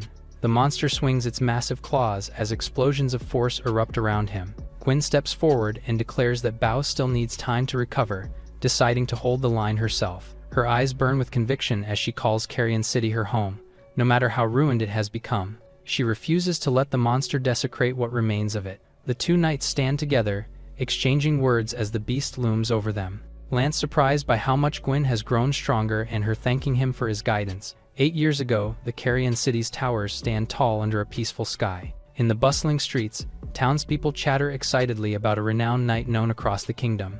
The focus shifts to the fortress arena, where the first knight, Lance, prepares to make his selection. Standing tall and proud, he announces that only those worthy will earn the honor of knighthood under his command. In the training grounds, Lance turns in surprise upon seeing a young girl standing among the recruits. She looks up at him with determination, saying she's heard he's the kingdom's strongest knight. She boldly asks him to train her so she can become a great knight herself. Lance warns her that knighthood isn't child's play, but she quickly insists that she already knows. She explains that as the king's only heir, she will inherit the throne one day, and her first step is to earn her place as a knight worthy of respect. The maid rush toward her, but Gwyn calmly tells them she came with her father's permission. Lance decides there's no harm in allowing the young princess to stay, since she has her father's permission. He turns toward the setting sun and instructs everyone to gather the next day at 5 for training. The following day, Gwyn's friend Carl questions if she truly plans to attend, but she confidently insists she will. Gwyn arrives late but apologizes and promises to arrive earlier next time, vowing it on her knight's honor. Later, she asks Lance about the legend of the King of Knights and Excalibur, while holding her pet cat, saying his helmet reminds her of it. Back then, time passed as Gwyn continued her training, her discipline unbroken. 3 years later, she spars with all her strength but ends up flat on her back, exhausted in the tulip fields. Lance explains that he chose the black tulip field as their training ground for a reason, because it symbolizes the spirit of knighthood itself. He reminds her that a true knight must embody sacrifice, bravery, humility, justice, kindness, honesty, and loyalty. Gwyn listens quietly, eyes filled with admiration as she clutches her pet close. She glances at the dark tulips and wonders if they come in other colors, and Lance answers that they should. Sitting among the flowers, Gwyn softly admits that she always thought the tulips would look more beautiful in other colors too. During training, Gwyn suddenly winces in pain, insisting it's nothing, even as Lance worries he might have struck too hard. That night, she lies awake in her room, clutching her side and stifling her discomfort. Her cat climbs onto the bed, meowing softly as she smiles weakly and assures it that she's fine. Holding her pet close, she reminds herself that knights must endure hardship without complaint, and tells herself that her duty as the future ruler is far heavier than any wound she could bear. Gwyn notices a black tulip in the mouth of her cat, realizing it came from the field where she trained. She recalls her conversation with Lance. Inspired, she decides to try something new with her cat's help. The next morning, Chaos erupts as Lance learns the princess has gone missing. Carl explains that Gwyn left for a hunting exercise and got separated from her guards. In the forest, night falls and people start to fear that Gwyn may be in danger. In the dense woods, Gwyn appears, panting heavily with her sword drawn as her cat hisses beside her, being chased by a silhouette of a knight. A massive armored figure emerges from the shadows, making Gwyn draw her blade and brace herself, demanding to know why the mysterious warrior is attacking her. The creature lunges forward, and Gwyn's cat leaps to shield her, making her gasp in horror. Before the enemy can strike again, Lance appears slashing with immense force. He appears just in time, positioning himself between Gwyn and the armored foe. The armored foe then attacked Lance while he was facing Gwyn. Confused, Lance realizes the hit should have been fatal, yet the enemy keeps moving. He also senses that the creature feels human but isn't quite one. Gwyn cries out as she notices blood dripping from Lance's armor. Gwyn breaks down in tears before Lance, distressed that both he and her cat were hurt while protecting her. Lance reassures her gently, explaining that he chose to protect her of his own will. He tells her that sacrifice is an honor for any knight, just as her cat did the same. Gwyn listens quietly, realizing the pain of loss and the fear that comes with it. Lance reminds her that as a future leader, she must walk a path of sacrifice and courage. He explains that the world is imperfect, and sometimes sacrifice is necessary for the greater good. He urges her to remember the meaning of sacrifice not as sorrow, but as strength to move forward. Curious, he asks why she had gone into the forest alone, since no one had visited it in years. Gwyn admits she went searching for white tulips, hoping to replace the black ones that filled his room. Lance tells her the black tulips are enough. Gwyn nods, promising to carry the lesson of sacrifice and continue forward with resolve. Sitting alone in silence, Gwyn vows to stop searching for the white tulips and accept things as they are. Sometime later, she spends her days training relentlessly, her expression hardened as she prepares to part ways with her cat. On the battlefield, Lance leads the knights into combat, rallying them to defend Carrion City. Gwyn rushes forward and kneels beside the wounded chief, desperately trying to save his life. Lance urges her to leave him behind and focus on the soldiers still fighting. The dying chief weakly tells her to go and fulfill her duty, while Gwyn refuses to abandon him after all their battles together. Lance turns sharply, shouting for her not to let the chief's sacrifice go to waste. She freezes in place as the weight of his words sinks in, then turns away from the fallen chief, forcing herself to keep moving despite the grief weighing on her. Lance's forces battle endlessly, their city nearly overrun by strange invaders, while also noting how nearby nations have already fallen. Exhausted, Gwyn asks if they are advancing again, but Lance tells her to rest. He acknowledges her dedication and apologizes for the loss of the chief, which Gwyn accepts, admitting she now understands the necessity of sacrifice. Lance places a hand over his chest, vowing to give his life if the situation demands it. Before Gwyn can respond, a soldier rushes in with urgent news. The soldier reports that Carrion City has been breached, flames already consuming its heart. They rush to the burning capital, where chaos fills the streets and the Duke awaits them. The Duke explains that the attackers are the same mysterious troops that destroyed other nations. As Carrion Castle falls, Gwyn's eyes widen in terror at the thought of her father trapped inside, and Lance suggesting to accompany her. Gwyn races through the burning castle and spots him through the flames, shocked filling her eyes. Her father was surrounded and stabbed with multiple swords by the mysterious troops. 3 of them lunges at her while she screams, wondering what they are. Lance quickly carries her away from danger. She screams her father's name, realizing too late that he has already fallen. Lance urges her to move, but the mysterious troops immediately stops them. The exit collapses, trapping them as enemy forces close in from all sides. She warns Lance that there are also mysterious troops behind him. He fends them off while trying to protect her. Reinforcements break through the rubble, shouting that they've opened a path to escape. Lance shouts for Gwyn to flee, while fending off enemies closing in from every direction. She refuses to abandon him, calling out for him to escape with her as Carl urges her to hurry. Lance pauses for a moment, realizing the odds are impossible to overcome. With grim resolve, he decides to stay behind and hold off the advancing horde. Gwyn protests, declaring she won't leave without him, but he stops her in her tracks. He reminds her that she's meant to lead and not fall beside him, repeating the lesson he once taught her about sacrifices. Stepping forward, Lance draws his blade, ready to face the enemy alone. As the battle rages, his final words echo, telling her it was an honor to see how far she'd come. Tears stream down Gwyn's face as she calls out his name, watching him disappear into the fire. Lance strikes the collapsing walls, sealing off the passage behind Gwyn to stop the advancing enemies. Through the falling debris, he calls out for her to keep moving and not look back. The force of the explosion throws Gwyn and the others forward as the tunnel begins to crumble.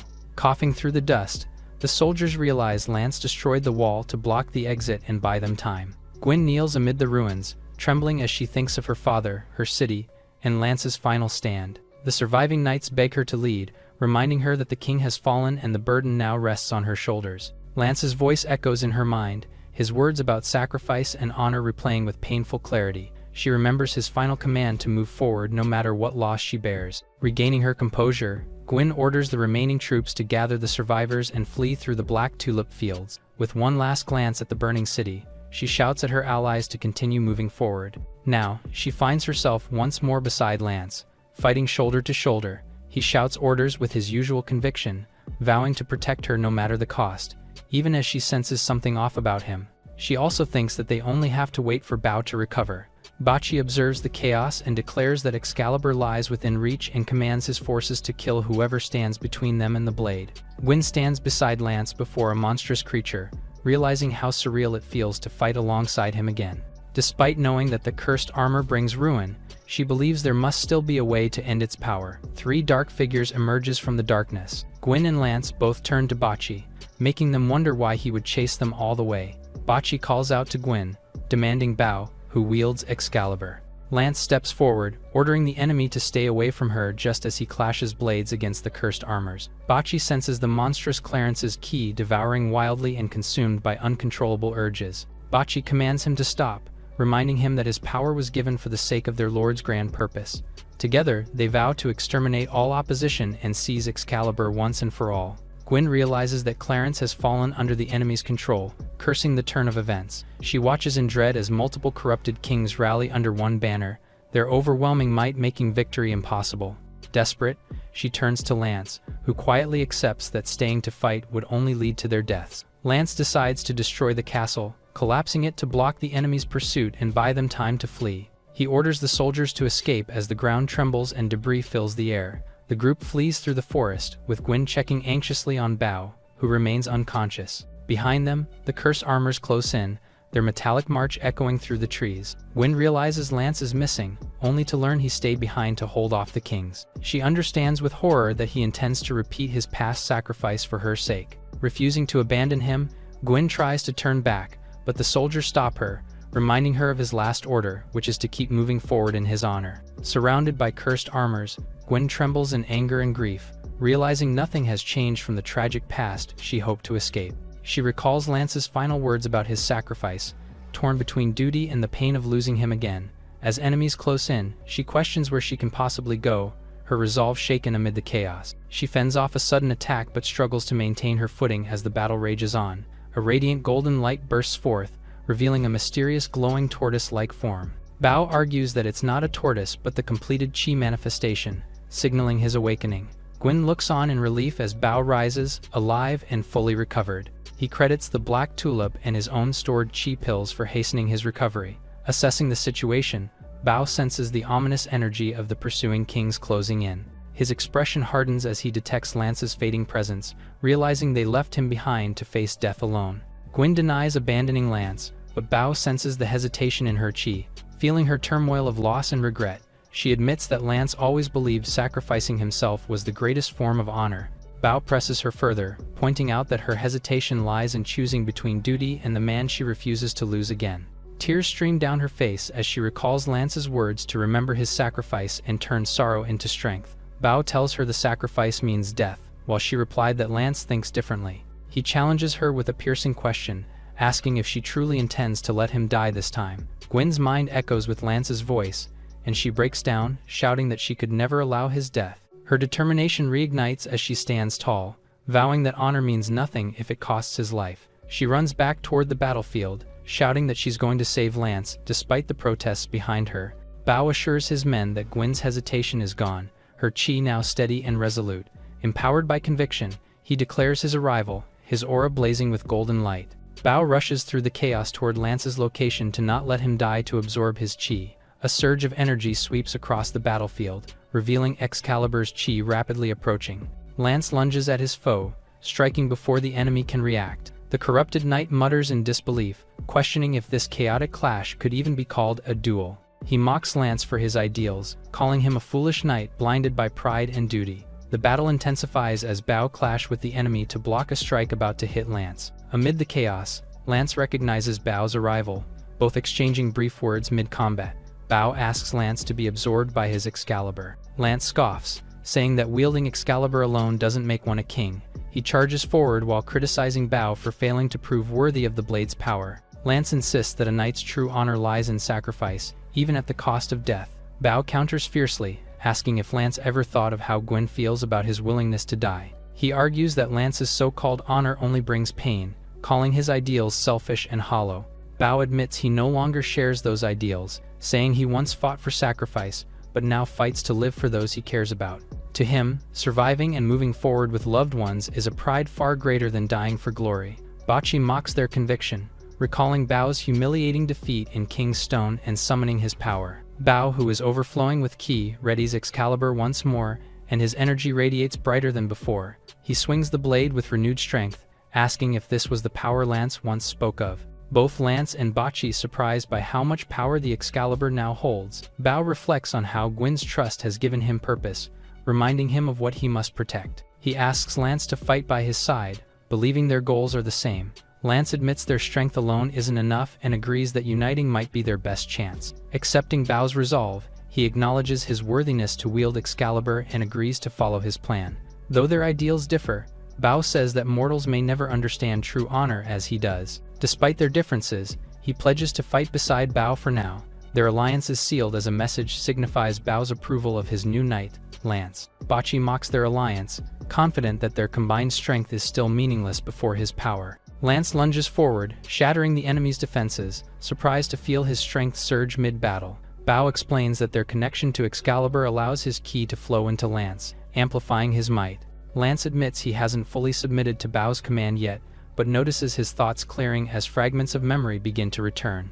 Lance realizes his strange state was caused by the cursed armor and lowers his sword to catch his breath. The monstrous Clarence shifts his attention toward Gwen, his roar shaking the battlefield. Bao urges Lance to go protect Gwen while he holds the line himself. The princess looks up in horror as the monstrous king charges straight at her. The ground splits apart in a violent blast as the creature's attack nearly hits Gwen. Lance rushes in at the last moment, shielding her from harm. He turns to her, apologizing for worrying her as she stares up in shock. Gwen recognizes a familiar warmth in his presence, realizing he feels just like his old self again. Lance recalls how he lost his memories when Carrion City was ambushed, confessing his regret for leaving her to fight alone. He vows to protect her once more, ready to lay down his life if it means keeping her safe. Lance and Gwen charge forward together, their blades cutting through the monstrous vines closing in.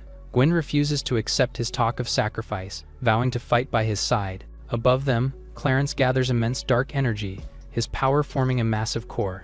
The corrupted vines surge wildly, spreading destruction as they try to consume everything around them.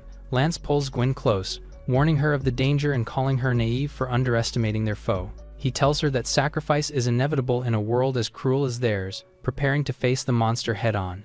Bao dives into battle, his sword gleaming with radiant power as he slashes through the dark energy. He realizes the black tulips in his armor are reacting to the pills stored in his body, amplifying his strength. The clash between light and darkness intensifies as his golden aura expands, cutting through the corrupted mass. Standing firm amid the chaos, Bao declares he has reached the 9th level of Qi cultivation, ready to end the fight. Bao is pushed back by the enemy's strike as the foe mocks Lance for lagging behind. He calls out to Lance, demanding to know why he's standing still in the middle of the chaos. Lance, bathed in golden energy, rises again as Bao urges him to fight with the strength worthy of the first knight. A burst of radiant power shields Gwen as Lance deflects the monstrous assault. Gwen explains that the golden aura is Excalibur's power, unique to Bao, capable of ending the cursed armor's reign. Turning to Bao, she reassures him with unwavering faith, urging him to believe in their strength. Lance reflects on how he's always asked for others' trust but never learned to give it himself. He recalls his duty as the first knight, accepting sacrifice as his purpose until now. With a calm resolve, he realizes he's no longer alone, surrounded by comrades strong enough to stand beside him. Clarence charges forward again, forcing the knights on the defensive as Bao calls out to Lance. Lance lowers his head, then meets Xiaobang's eyes with determination, asking him to lend his strength. Bao smiles at the request, raising his arm as their powers synchronize for the coming strike. A flash of golden light surrounds him as he recalls what honor truly means. With their blades united, they unleash a blinding attack, declaring that true honor means fighting without sacrifice. Their combined might overwhelms the enemy, and Gwyn cries out as Clarence collapses in defeat. As the dust settles, Lance's mind drifts back to the day Carrion City fell, where he tells Gwyn to flee while he stays behind to face the invading army. He reflects on his wish for her to live with the courage of a knight, yet free from the weight of duty. In the present, his thought lingers that if someone could bear her burdens, her happiness might finally be possible. Lance faces Bao with resolve, asking if he can place his full trust in him. Bao chuckles behind his helmet, assuring him that he should have known the answer long ago. Lance challenges Bao to prove his title as the true king and wielder of Excalibur, and he declares his willingness to yield his strength. Bao braces himself as Lance's chi surges toward him. A vision reveals the two ways Excalibur can draw chi through victory or complete spiritual submission. Bao thanks Lance for his trust and prepares to unleash the full potential of his chi. Gwyn and Lance watch in awe as Bao withstands the Cursed King's unrelenting strikes. Golden energy radiates from Bao's form as his cultivation power surpasses the 9th level, reaching new heights. The enemy sneers at Bao's brilliance, summoning reinforcements as two other Cursed Kings emerge from the shadows. The Cursed Kings unleash their combined might, their monstrous forms descending with overwhelming force. Bao steadies his grip on Excalibur, declaring that their power can no longer match his as he calls upon the forces of heaven and earth. Channeling divine energy, he activates a forbidden art, engulfing the battlefield in golden light. The others watch in awe, their eyes widening as the explosion consumes the sky. When the light fades, delicate tulip petals drift through the air, now turned white from the energy's purity.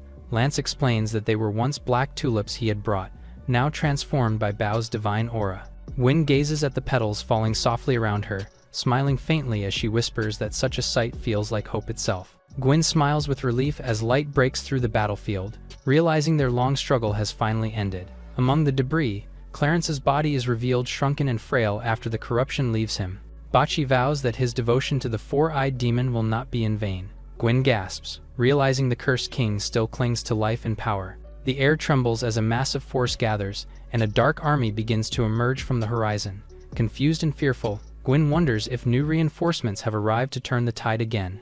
Before she can act, Carl arrives with their soldiers. A woman clad in armor steps forward, her voice calm but commanding, telling them to focus on the new threat before any introductions can be made. Bao warns her, but she calmly identifies their foes as the corrupted 11 kings. She leaps forward without hesitation, striking with fierce precision and declaring the next battle hers to finish. The corrupted king snarls in defiance, challenging her to come and face him. Another corrupted figure intervenes, questioning why one of their own, Ullins, has suddenly returned. Ullins urges restraint, explaining that the four-eyed lord has ordered them to withdraw and recover their strength. The others reluctantly agree, promising to regroup and exact vengeance once they've healed. Before retreating, the corrupted king vows to return and slaughter them all, his dark wings spreading wide. The group watches as he transforms into a monstrous form and takes flight into the sky. Gwyn watches him vanish, realizing that even curses can adapt and escape. Soon after, Carl reappears, apologizing for his delay and explaining that he got sidetracked searching for black tulips. He introduces the allies he met on his way, warriors who came after hearing about their fight with the 11 kings. The silver-haired warrior introduces herself formally, revealing she is Elena, a nun knight from the Cabin Kingdom. Gwyn asks if Elena's forces are also fighting the cursed army, and Elena confirms, explaining that their army is a coalition. Elena wonders if Gwyn didn't hear the voices. Bao studies their tactics and notes the energy they wield feels similar to Ki, while Elena explains that only monks can hear the divine message they follow. She explains how the Pope found the key to defeat the four-eyed demon, but was trapped in Kingfisher Castle and sent a message to kingdoms to form a coalition. Despite heavy losses, they managed to slay one of the 11 kings, King Max, but now regroup to recover their strength. Elena proposes that Bao and his companions join their march to Kingfisher Castle to aid in the mission. Gwyn hesitates at the flood of new information, wondering what Bao's judgment will be. Bao ponders that the coalition must have gathered many skilled warriors, and he reasons that meeting the Pope could be an opportunity worth taking. Bao smiles confidently, noting that joining the coalition is a smart move since they hold the key to defeating the four-eyed demon. With renewed energy, he rallies the group, declaring it's time to move out. To celebrate Lance's return, the group gathers for a lively feast under the open sky. As they eat, Lance and Gwyn wonder about Bao, learning he claims to meditate as a substitute for food. Lance offers to help Bao eat by knocking off his helmet. The helmet is knocked off and chi floods out of the armor of him. Gwen explains that Bao isn't human but a cursed armor, shocking Lance as strange energy begins to overtake his body. Golden light swirls around him as his consciousness fades, and the curse's energy merges into his being. Lance awakens in a dark, unfamiliar space where two figures stand, confused by his sudden arrival. Vivi eyes him curiously, deciding that even though he isn't her type, she might indulge herself just a little. Bao reveals his true appearance to Lance, introducing himself as Bao and casually mentioning that the woman beside him is Vivi. Vivi teasingly demands a more detailed introduction, while Bao ignores her and begins explaining the nature of the place. He describes their surroundings as Camelot Hall, the inner sanctum of Excalibur, and clarifies that Lance's presence there is only a projection of his consciousness. Meanwhile, outside, Lance unconsciously eats bread in a trance, mimicking Bao's mannerisms. Inside the sanctum, Lance questions whether this strange state of being is also tied to a cursed power. Vivi mocks him playfully, calling him naive for questioning Bao's nature, while Bao wonders aloud if Lance dares challenge him. Lance solemnly accepts his fate, declaring full obedience to Bao's commands regardless of his cursed existence. Bao immediately tests him with a ridiculous order, prompting Lance to perform it begrudgingly while retaining his irritation and pride. Vivi analyzes the effects of absorbing Lance's chi, noting that Bao's transformation technique has strengthened and they can now harness air surge. She explains that this new chi boost acts as a temporary power-up, similar to the one used in Bao's battle with Bachi. Bao reflects on regaining his old abilities while Lance criticizes his reliance on strange techniques only to suddenly vomit mid-sentence. Vivi explains that Lance's real body outside is trapped in a trance, overeating uncontrollably, prompting Bao to demand a quick return. Before leaving, Vivi teases Bao that he should bring more handsome men next time but would still be loyal to him. She then seriously warns him not to depend on his secret arts for now, agreeing with Lance's earlier advice. When Bao asks why, she refuses to elaborate, playfully pouting because he didn't show jealousy. Back outside, Lance jolts awake violently, bread flying from his mouth as the others watch in confusion. Days later, the group finally arrives at the Coalition camp, overlooking a sprawling military base filled with tents and soldiers. They marvel realizing that fighters from over 20 nations have united under the Coalition's banner. Passing through the battlefield, they come across heaps of destroyed cursed armor remnants. Though the corrupted remains of King Max still pulse ominously, drawing curiosity and unease, the group gazes at Kingfisher Castle, where a radiant beam of light from the Pope marks the ultimate objective. Bao senses the energy and realizes that the golden light shining from the castle is actually a manifestation of Qi. Bao questions why can't they enter since it's in front of them, and Elena said it was because something troublesome that happened. She also said that the front can only be entered by leaders and their aides with no weapons. Handing over his sword, Bao explains that while he's suppressed Excalibur's chi, only Lance is capable of handling it safely. He then declares that he and Gwen will proceed to the front while the rest stay behind. Lance urging Bao to uphold the true spirit of a knight, Gwen explaining that they are allies, though she firmly believes Bao has the potential to become the true king of the continent. Elena cautions her to be patient, revealing that the Coalition has gathered the mightiest surviving warriors from across the lands. Among them stands one who commands universal respect and bears the bloodline of the Cabin Kingdom Holy Knight Gale, the rightful heir and true king. The group reaches the front of the camp, once the meeting hall of Kingfisher Castle, where the Coalition kings now gather for council. Inside, chaos erupts as rival kings argue over authority, hurling insults about weak nations and inferior soldiers. Elena explains that though united, the Coalition is fractured by ambition. Every ruler still craves the throne promised to whoever rescues the Pope first. The boastful King Lin interrupts the dispute, proclaiming himself the rightful one to enter the castle and claim glory. He turns toward Bao's group suspiciously, questioning why unknown soldiers are in a place reserved for leaders. Elena calmly introduces Gwen and Bao, announcing their intent to join the Coalition. The other rulers murmur in disbelief, scoffing at the idea of someone from a fallen kingdom standing among them. King Lin mocks Gwen openly, belittling her as a woman unfit to command and offering her scraps instead of respect. Bao, visibly unimpressed, mutters under his breath about the arrogance and lack of manners of these so-called kings. Offended, King Lin lashes out, charging at Bao with fury, determined to prove his dominance through brute force. Bao blocks King Lin's initial attack head-on, both knights trying to test each other's strength. Lin taunts him to draw his blade, towering over Bao with arrogance and bloodlust. Declaring a duel under ancient rules, Lin challenges Bao, where victory would mean joining the Coalition and defeat would mean departure. Gwyn is shocked by their numbers, realizing Lean exploited the rule about close companions to bring an entire unit. Lean charges with brutal speed as Gwyn watches. She cries out as Bao falters, while Lean mocks him, calling him weak and unworthy. Bao feels something off within himself, his strength not flowing as it should.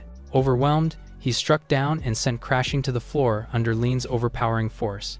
Lean laughs in triumph, ridiculing Bao's swordsmanship and ordering him to leave in disgrace. Bao admits his chi has been sealed, explaining that after advancing, he entered a breakthrough phase where his energy cannot yet be used.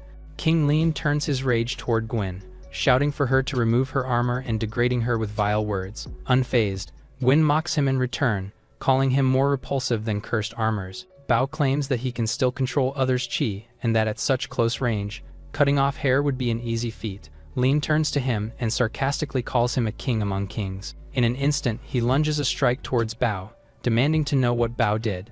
Elena steps forward and orders him to stand down, warning him not to provoke her further. Everyone halts when a commanding presence approaches from behind. Gwyn recognizes the group immediately, identifying the tall figure flanked by 4 armored nuns. The Holy Knight Gale appears, radiant and imposing, his presence overwhelming the entire battlefield. Gale steps in and demands to know what foolishness the kings are fighting over. The kings tried to diffuse the tension, pretending their argument was just about who should enter the castle first. They explain that Gale remains the most deserving of the throne. Lean grumbles in defiance and Gale questions what nonsense he's muttering. Lean questions why Gale should lead, insisting he is just as qualified. Gale calmly responds, asking if Lean has something to say about surrendering. Everyone looks on in shock as Gale removes his helmet. Beneath the armor is a striking man with long white hair, his glare filled with authority. With a sudden burst of power, Gale unleashes overwhelming pressure that sends the other kings staggering. Gwyn feels the heavy force pressing down on her, and Bao wonders if it's Gale's chi. Lean collapses under the immense pressure. The crushing pressure fades, leaving the kings trembling but alive. One by one, the kings concede, agreeing to let Gale be the first to enter the castle. Outside Kingfisher Castle, Gwyn approaches cautiously, while a knight warns her to stop. He shouts that she could meet the same fate as the body ahead. On the ground lies a charred corpse, burned beyond recognition. The soldiers explain that the man tried to enter the castle, but was instantly struck down by lightning. They recall the Pope's words that whoever enters first will prove worthy of becoming the true king. Gale declares this the ultimate trial on the path to kingship and steps forward. His nuns calmly remove their armor, reasoning that metal would only attract the lightning. The kings watch as Gale removes his armor, marveling at his physique with a mix of awe and curiosity. The group spots movement ahead, noticing Gale and his nuns walking onto the bridge toward the castle. Lightning crashes down from the heavens, striking the path with divine intensity as the nuns brace for impact. The kings panic as the lightning continues to strike, realizing how dangerous the storm truly is. Gale struggles to endure the attack, his nuns shouting that the lightning feels unnatural. Gwyn watches in alarm, realizing Gale might not be able to withstand it much longer. Bao rushes forward despite the risk, determined to help even with his chi sealed. The nuns scream as Gale collapses under the storm, the bolts striking dangerously close to them. Bao shields them from another strike and shouts for them to run. The nuns thank Bao for saving them, and he brushes it off casually. He questions one of the nuns, asking what happened to Gale after the lightning struck. She spots Lean approaching from the mist, his expression unreadable as he surveys the aftermath. Lean smirks upon finding Gale barely conscious, interpreting the incident as a sign of divine favor. The nun tries to stop him, but Lean arrogantly declares Gale dead and insists on choosing a new king. He drives his sword to the ground and it suddenly collapses beneath them, already weakened by the earlier lightning strike. Gale and Bao fall into the pit below as debris and light scatter through the air. Lean watches their fall with a grin, declaring that he will take Gale's place and rule in his stead. In the pit, Bao and Gale survive the fall, and Bao comments on the division among the kings. He reminds Gale that he was supposed to be the strongest among them, questioning why he looked so distraught. Gale trembles and breaks into tears when he faces Bao. Bao mocks Gale's fearful look, calling him timid for showing weakness after the lightning strike. He sneers, amused that someone who once commanded authority could appear so shaken now. Gale's demeanor shifts in fury as he lashes out, questioning Bao's fixation on his expressions. In an instant, Gale unleashes a powerful gust of energy, sending Bao flying back through the pit. Bao steadies himself, prompting Gale's confusion. He questions how Bao resisted his aura, and Bao dismisses his intimidation attempt, saying such techniques only affect mortals. Gale then charges up divine energy, as he prepares to strike back. Bao counters without hesitation, analyzing Gale's raw strength and mocking his lack of refined ki. Bao declares he can still overpower someone like Gale even without his full strength. Gale breaks down, begging Bao to kill him since he's already been exposed as weak. Bao tells Gale their priority is to find a way back to the surface, and Gale tearfully recalls a sewer passage leading to a well that connects to the castle. The two make their way through the dark tunnel, following the faint light ahead as Gale nervously points out the direction. Gale suddenly panics and screams upon seeing something horrifying up ahead. They stumble upon a pile of cursed armors, causing Gale to cry for help. Bao notices that the cursed armors are blocking the tunnel to the well and orders Gale to help him move the pile. While clearing the path, Bao mocks Gale for always acting tough in front of others, and Gale snaps back. He remembers his father, a mighty conqueror who united many lands. When his father died, Gale inherited everything, but lacked his father's strength and courage. Surrounded by scheming allied kingdoms, he feared they would rebel if they ever saw his weakness. Despite his efforts to become stronger, no training could fix the fear he felt inside. To uphold his image, he fabricated stories of victories and practiced fierce expressions to appear powerful. Gale recalls how he managed to convince all the allied kingdoms that he was just as strong and capable as his father. Despite his fear, he vows to endure for the sake of Korbennik's honor and prosperity. Bao points out how Gale hides his pain behind a facade, trying to look composed while suffering inside. Moved by his honesty, Bao assures him that he'll keep his secret safe and tell no one. As they continue forward, Bao spots the faint glow of the well's entrance, still some distance away. He senses Elaine's familiar aura from above, realizing Elaine has fallen in battle, struck down by Begus. On the surface, Elaine faces Begus, demanding he remember his allegiance to Gale, but he arrogantly dismisses her warnings. Begus declares Gale dead and gathers the knights to choose a new leader for the Kingfisher Castle. With twisted pride, he nominates himself and challenges anyone who opposes him to step forward. Beneath the tunnels, Gale shouts that he must return and prove to everyone that he's still alive. He warns that if Begus gains command, he'll massacre countless people from Korbennik to cement his rule. Bao urgently tells him not to haste because of the strangeness of the corpses, but Gale ignores his warning. He strikes Bao in frustration, yelling for him to get out of his way. Bao quickly realizes the strange purple energy enveloping Gale is evil chi, making him wonder if he's a cursed armor, but he spots something on Gale's body that turns his confusion. He immediately strikes Gale with a blast of purifying ki to break the possession.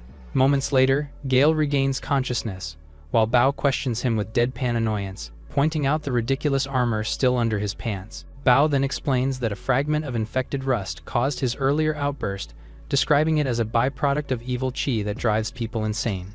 Gale recalls how their troops' armor also began rusting ever since they camped near the castle. Holding the crystal, he senses the evil chi trail leading deeper underground. Bao realizes King Mars was never truly killed, and had instead faked his death to spread his corruption beneath the castle. Mars secretly unleashed his dark energy through the sewers, infecting the entire base camp above. Bao warns that if they don't stop Mars soon, the evil rust will continue to spread uncontrollably. He imagines the horrifying outcome of the entire Alliance army being consumed and turned into cursed armors. Bao decides to purify the corrupted armors blocking the path so they can reach the well entrance. Before he can finish, more cursed armors suddenly emerge, confirming that Mars is aware of their plan. Bao shouts for Gale to hold them off, and Gale protests that he's too weak to fight them. Bao tells him that his strong aura proves he already possesses powerful ki, and only his cowardice is suppressing his energy. Bao clarifies that it means unlocking Gale's vessels as he unlocks these vital points. Bao tells him that the cursed armors are no threat to him anymore and orders him to fight, but Gale is still hesitant, nervously admitting he doesn't know any fighting techniques. Bao tells Gale not to overthink it and to focus his chi the same way he does when pretending to act brave. He instructs him to visualize the chi hardening within his body until it becomes his true strength, causing Gale's punches to explode with golden energy that sends cursed armors flying. Bao notes that they only need to clear a path to the well entrance before sensing Gwyn's ki above. On the surface, Gwyn confronts Begus, urging him to stop his violent bid for kingship. Begus mocks her, declaring that no one dares oppose him now with Gale and Bao presumed dead. He scorns Gwyn for being a woman and claims she has no right to challenge him just as he strikes her. Despite the insult, Gwyn defiantly states that she already has someone she believes in. Begus sneers, asking if she means the weak soldier who once followed her. Gwyn proudly declares that Bao is destined to become the true king, for he was the one who drew the legendary sword from the stone. Begus bursts into laughter, mocking the idea that such a fairy tale could determine kingship. Begus calls her belief foolish and swings his blade, declaring that a woman like her has no place in his world. Before the strike can land, the ground erupts as Gale and Bao bursts through the floor. Shocked, Vegas turns to see where the sudden attack came from. Bao rises from the debris beside Gale, greeting Gwen and hoping they weren't too late. Gwen smiles in relief, telling Bao that his timing was perfect and that he truly arrived like a king. Elaine calls out to Gale in relief as the group regains their footing after the chaos. Gale reassures the nuns that he's fine. With Gale alive, Elaine declares there's no need to reselect who will enter the castle and demands Vegas explain his earlier actions. Vegas refuses to justify himself and instead challenges them all to continue fighting for the right to enter. Gale realizes his newfound strength gives him courage against the tyrant. But as Vegas charges, Gale's confidence falters, and he panics at the terrifying sight before him. He rallies himself, insisting he's grown stronger and proving it by smashing through the ground with his fists. Suddenly, pain strikes as his chi fails to respond, causing him to cry out in confusion. Bao steadies him, placing a helmet over his head to help him hide his weakened state. Gwen commands the nuns to quickly don their armor, preparing for the next wave of battle. Bao explains to Gale that fear caused his chi to retreat inward, making Gale quietly accept his weakness. Bao reminds him that true courage is found in continuing to fight despite knowing one's own limits. The nuns offer to handle the formalities of victory while asking Gale to rest, honoring him like they did in past battles. Bigus then calls for challengers and Gwen questions the army's silence, frustrated that no one stands against such arrogance. Elaine explains that Vegas has long ruled through fear and violence, punishing anyone who dares to resist. Bao tries to reason with Vegas, warning that the rust consuming him is a dangerous infection from King Mars. Vegas refuses to listen and strikes Bao in fury, calling his warning nonsense. Gwen shouts for Bao to be careful. Vegas mocks Bao, calling him worthless and unskilled as their blades clash. Bao grits his teeth, lamenting that his powers are limited since he still can't use his energy. Vegas strikes Bao with a powerful blow, as Gwen cries out his name in concern. Bao grabs Vegas' hand. Bao strikes him back, determined to purify Vegas's corrupted energy. However, his attempt is blocked as dark energy erupts violently from Vegas's body. The infection spreads rapidly from the ground, and he notices strange rust surging upward. From below, countless cursed armors rise, filling the battlefield. Gwen watches in horror as the cursed armors swarm around them. Soldiers nearby panic when the rusted figures approach. Bao warns that the evil rust is accelerating, spreading faster than before. Gwen gazes behind, horrified by what King Mars's body has transformed into. Vegas laughs maniacally, claiming that the corruption surging through him feels exhilarating. He demands more power as the corruption within him grows uncontrollable. His soldiers panic and beg for guidance while he stares blankly. With a roar, he grabs the knight and violently consumes his life force into his body. His craving intensifies as he screams for more, declaring his desire to become the one true king.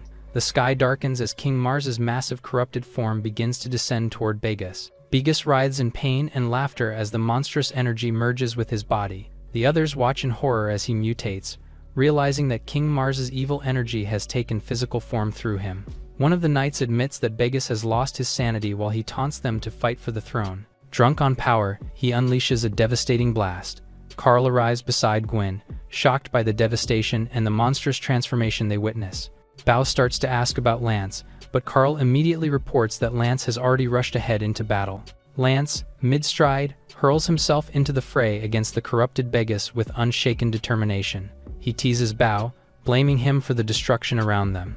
Bao protests defensively, pointing at the monstrous figure of Vegas as the real cause of the madness. Lance looks upon the corrupted knight with disgust, remarking that his filthy appearance is intolerable. Without hesitation, Lance declares his dislike for such corruption and dives in for a direct strike. Vegas counters fiercely, warning Lance to stay away from what he calls his king. Lance's blade pierces through. He spins mid-attack, regaining balance as he prepares another blow. He slashes downward with immense force, clashing again with Vegas head-on. The corrupted knight retaliates by summoning a massive surge of energy that expands violently across the battlefield. The corrupted energy bursts outward, piercing through multiple knights and spreading infection. Gwen realizes in horror that everyone near the blast is being tainted by the same dark force. The strike catches Lance off guard. He recoils in shock, realizing the cursed armor's touch spreads corruption. Gwen warns that the infection is spreading, turning soldiers into mindless husks. She rushes to Bao, bringing him the enchanted sword sealed in stone, while Lance collapses. Weakened by the rust, she panics, thinking Lance has already fallen to the curse, but Bao explains the sword's ki absorption is draining his strength. Even with the sword in hand, Bao admits he cannot fight properly while still within his breakthrough stage. He explains the process could take days or even months to complete unless disrupted by a divine event. Gwyn gasps at the thought, asking if such an event could occur here. Before Bao can respond, he remembers a nearby phenomenon that fits the description. Their plan is interrupted when Begus reemerges and taunts Bao. He grits in irritation. Begus mocks him, refusing to dirty his hands, and conjures a blast of dark power to strike instead. Bao is thrown through the air toward the path of tribulation. Landing hard, Bao steadies himself and thanks Begus for sending him exactly where he needed to be. He reflects that heavenly catastrophes are natural forces used to complete a breakthrough, one of which manifests as lightning. Lightning suddenly strikes down as Gwyn recognizes the divine energy known. Bao boldly steps forward, welcoming the storm as an opportunity to grow stronger through its power. He calls upon the lightning to help him break through his limits, and the light engulfs him completely. As the smoke clears, Bao stands in confusion, wondering if he has succeeded since nothing seems to have changed. He quickly realizes he's stuck just before achieving full breakthrough and calls out for one last surge of power. The sky flashes again as he pleads for another strike, but the lightning begins veering toward the other knights instead. Elaine orders a retreat, but Begus roars furiously, vowing not to let anyone escape. Begus unleashes a dark technique, covering the battlefield in massive, spiked roots. The thorns surge upward, forming a towering structure that lifts everyone into the air. With a menacing glare, Begus declares that no one will escape and that the true trial begins now. Electricity crackles through the sky as lightning converges, signaling an incoming strike. The thunder crashes down and scatters everyone with explosive force. Amid the chaos, Bao climbs the towering structure, realizing the lightning targets its peak and deciding to reach it. On the ground, he starts to wonder how the others are faring above the storm.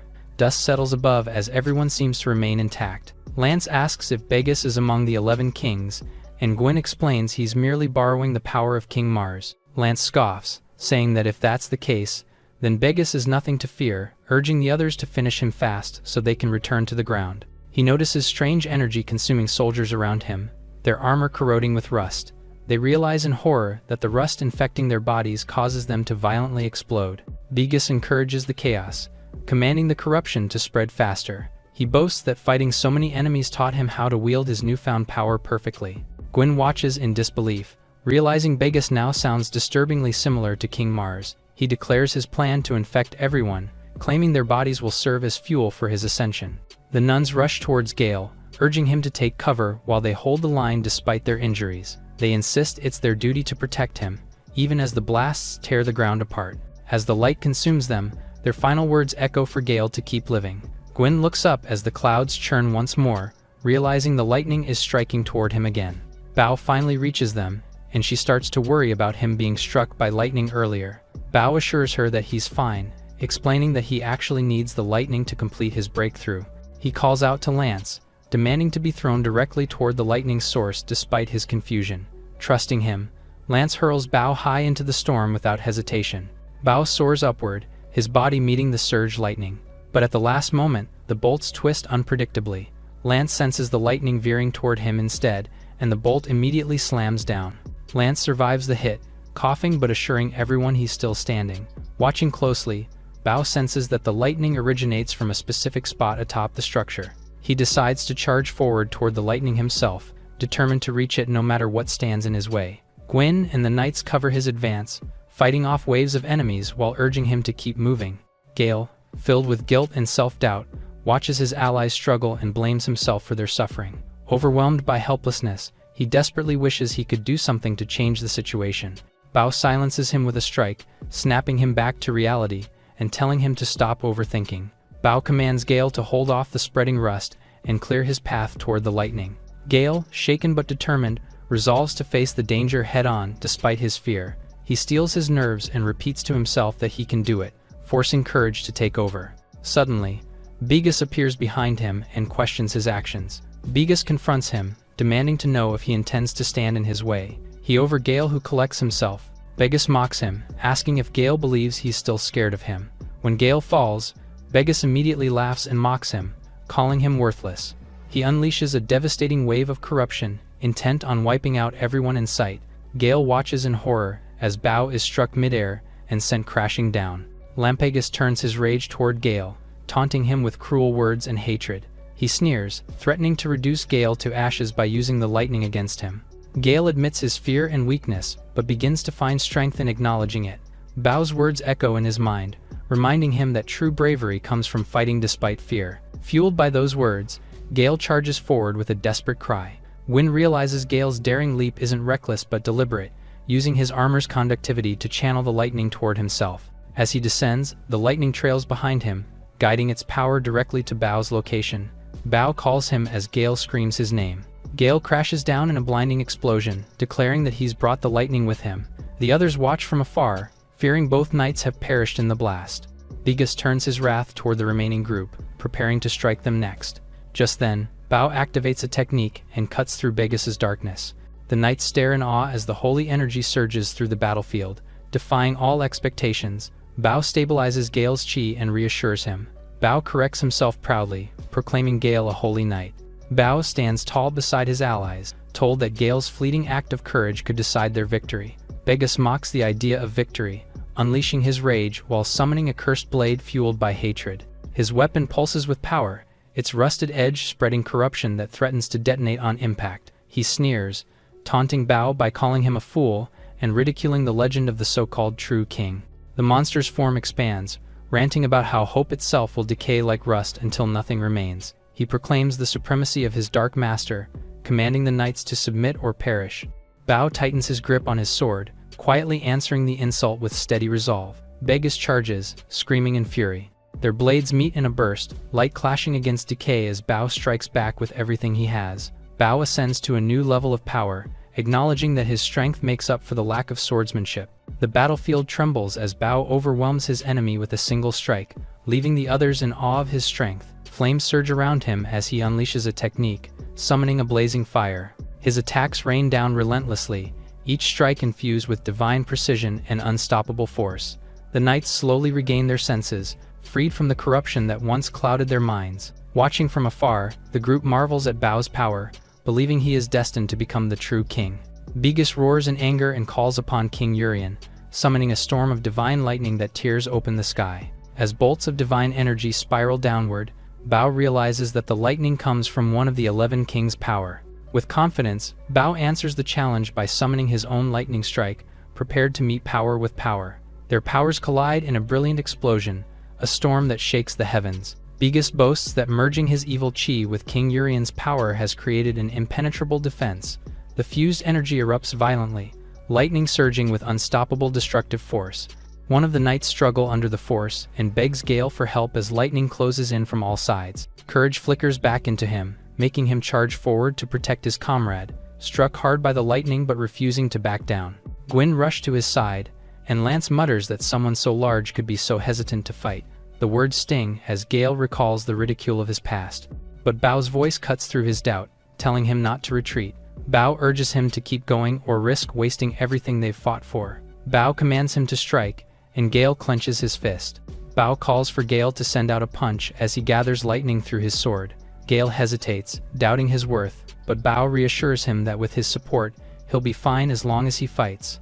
Memories of his childhood flood back, full of mockery, scolding, and the feeling of being a burden who always hid behind others. He wonders why, even now, he still depends on others to protect him. Determined, he clenches his fists and declares his will to become strong on his own. After the battle, Gale realizes Bao has already moved on to assist elsewhere. Bao tells him he landed the final blows by himself, awakening his true strength. Gwyn cheers as cracks form on Bigus's armor, proving Gale's attacks are working. Bao analyzes that the enemy's armor, reinforced by the wood element, resists fire and lightning. However, Gale's aura carries the metal element, which naturally overcomes wood, making his strikes far more effective. Bao reveals he guided Gale to draw out his power, explaining that all he ever lacked was the courage to take the first step on his own. He encourages Gale to unleash his full strength, commanding him to break through the enemy's armor once and for all. The enemy laughs off the idea, mocking Gale for only creating a small crack before threatening to crush him instead. Gale steadies himself, remembering Bao's words, and decides to trust both his ally and his own strength this time. Bigus screams in rage, claiming Gale will never be strong enough to defeat him. Gale charges forward, his fists glowing with determination and power. He He roars as he strikes with everything he has, shattering through the enemy's defenses. The team watches in awe as the explosion of light signals Gale's victory. The battle ends at last, and the group breathes a sigh of relief. They notice the lightning fading, wondering if the Urian was also defeated, and Bao explains it was only a clone, hinting that they will face the real one someday. With their foes vanquished, the group turns toward the looming castle, ready for what awaits inside. The knights debate who among them is most worthy to enter, speculating that Gale might only have succeeded through luck. Bao praises Gale's earlier performance, calling his feigned fear a tactical move that caught the enemy off guard. Bao proudly declares that he has witnessed Gale's bravery and leadership firsthand. Two knights exchange skeptical looks, questioning Bao's exaggerated praise. Gale looks confused as Bao insists he's only trying to help uphold his image. But Gale steps forward, refusing to hide behind false praise any longer. He admits openly that he's a coward who lacks true skill. Elaine watches in shock as he confesses. Gale reveals that his reputation was fabricated by his father, with his allies resolving most crises in his place. He bows his head and apologizes to everyone for the lies that built his legacy. One of the knights expresses shock at Gale's confession, as Gale vows to grow stronger from that moment on. Gale declares his ambition to one day become a noble and respected king, shouting his resolve for all to hear. His declaration sparks tension as two knights step forward, accusing him of deceit and demanding retribution. Another knight intervenes, urging unity in their struggle and reminding everyone that Gale fought bravely alongside them. The nuns break into tears, celebrating Gale for his newfound courage. Regaining composure, Gale calls the group together and proposes a plan for who should lead the alliance into the castle.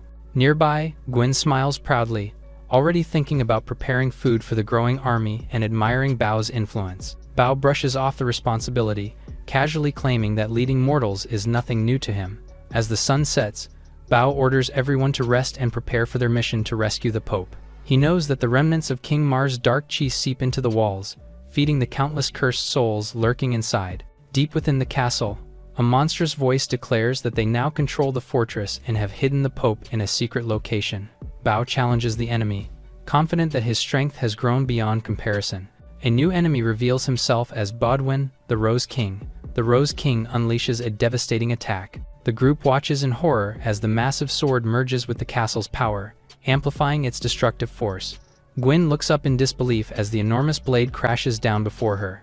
Bao leaps into action, shielding Gwen from the falling debris and enemies. Gale screams in panic as the castle itself comes alive, devouring people around them. He spots danger behind Bao and shouts a warning as the walls twist toward him. Bodwin descends, forcing Bao to brace himself for impact. He mocks Bao, claiming his allies will only slow him down. He declares that bringing untrained knights against 4 of the 11 kings was a fatal mistake as the castle erupts with cursed armors. Bao admits his error, reflecting on his habit of facing battles alone even when others are willing to follow him. He realizes that true leadership means empowering his comrades rather than shouldering everything himself. With renewed resolve, Bao gathers his energy and commands everyone to follow the flow of his chi. The knights question his sudden order, but Gale trusts him and leads the charge through the glowing trail.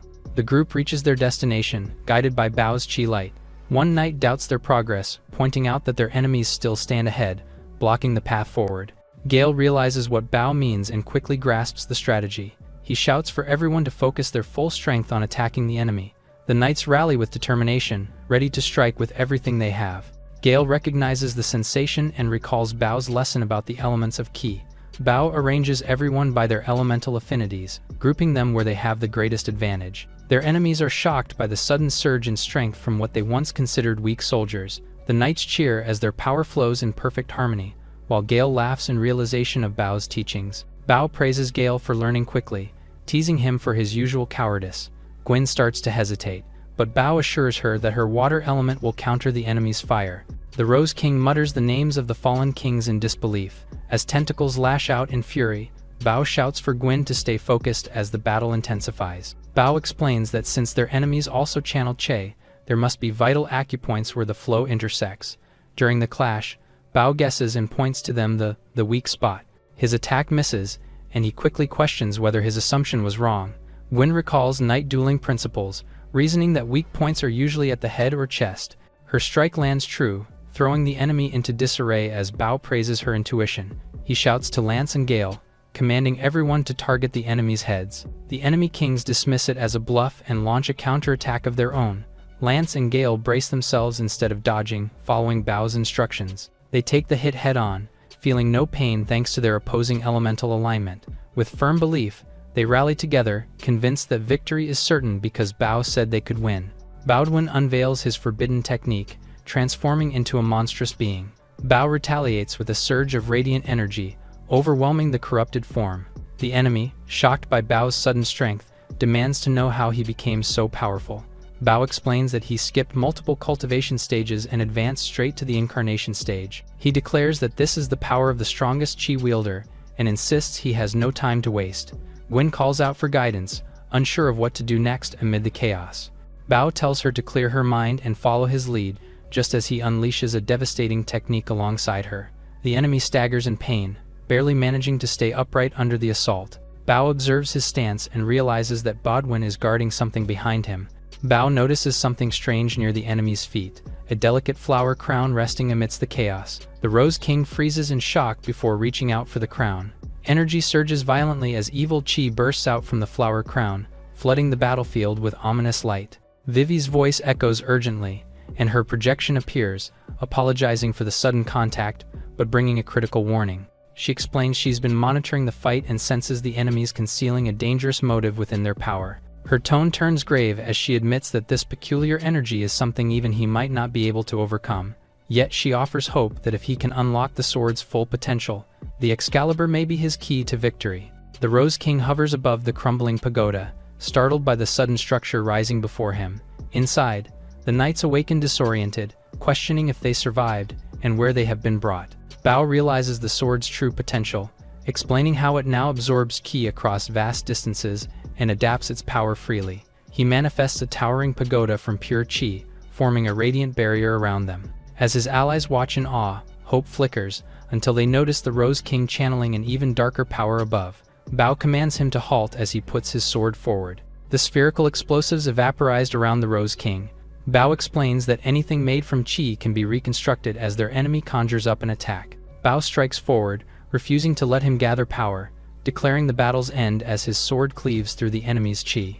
The Rose King's mask cracks, his hollow gaze filled with disbelief as his power begins to fade. He collapses to his knees and spots the flower crown on the ground. Refusing defeat, he channels his remaining life force, determined not to fail in protecting what he once cherished.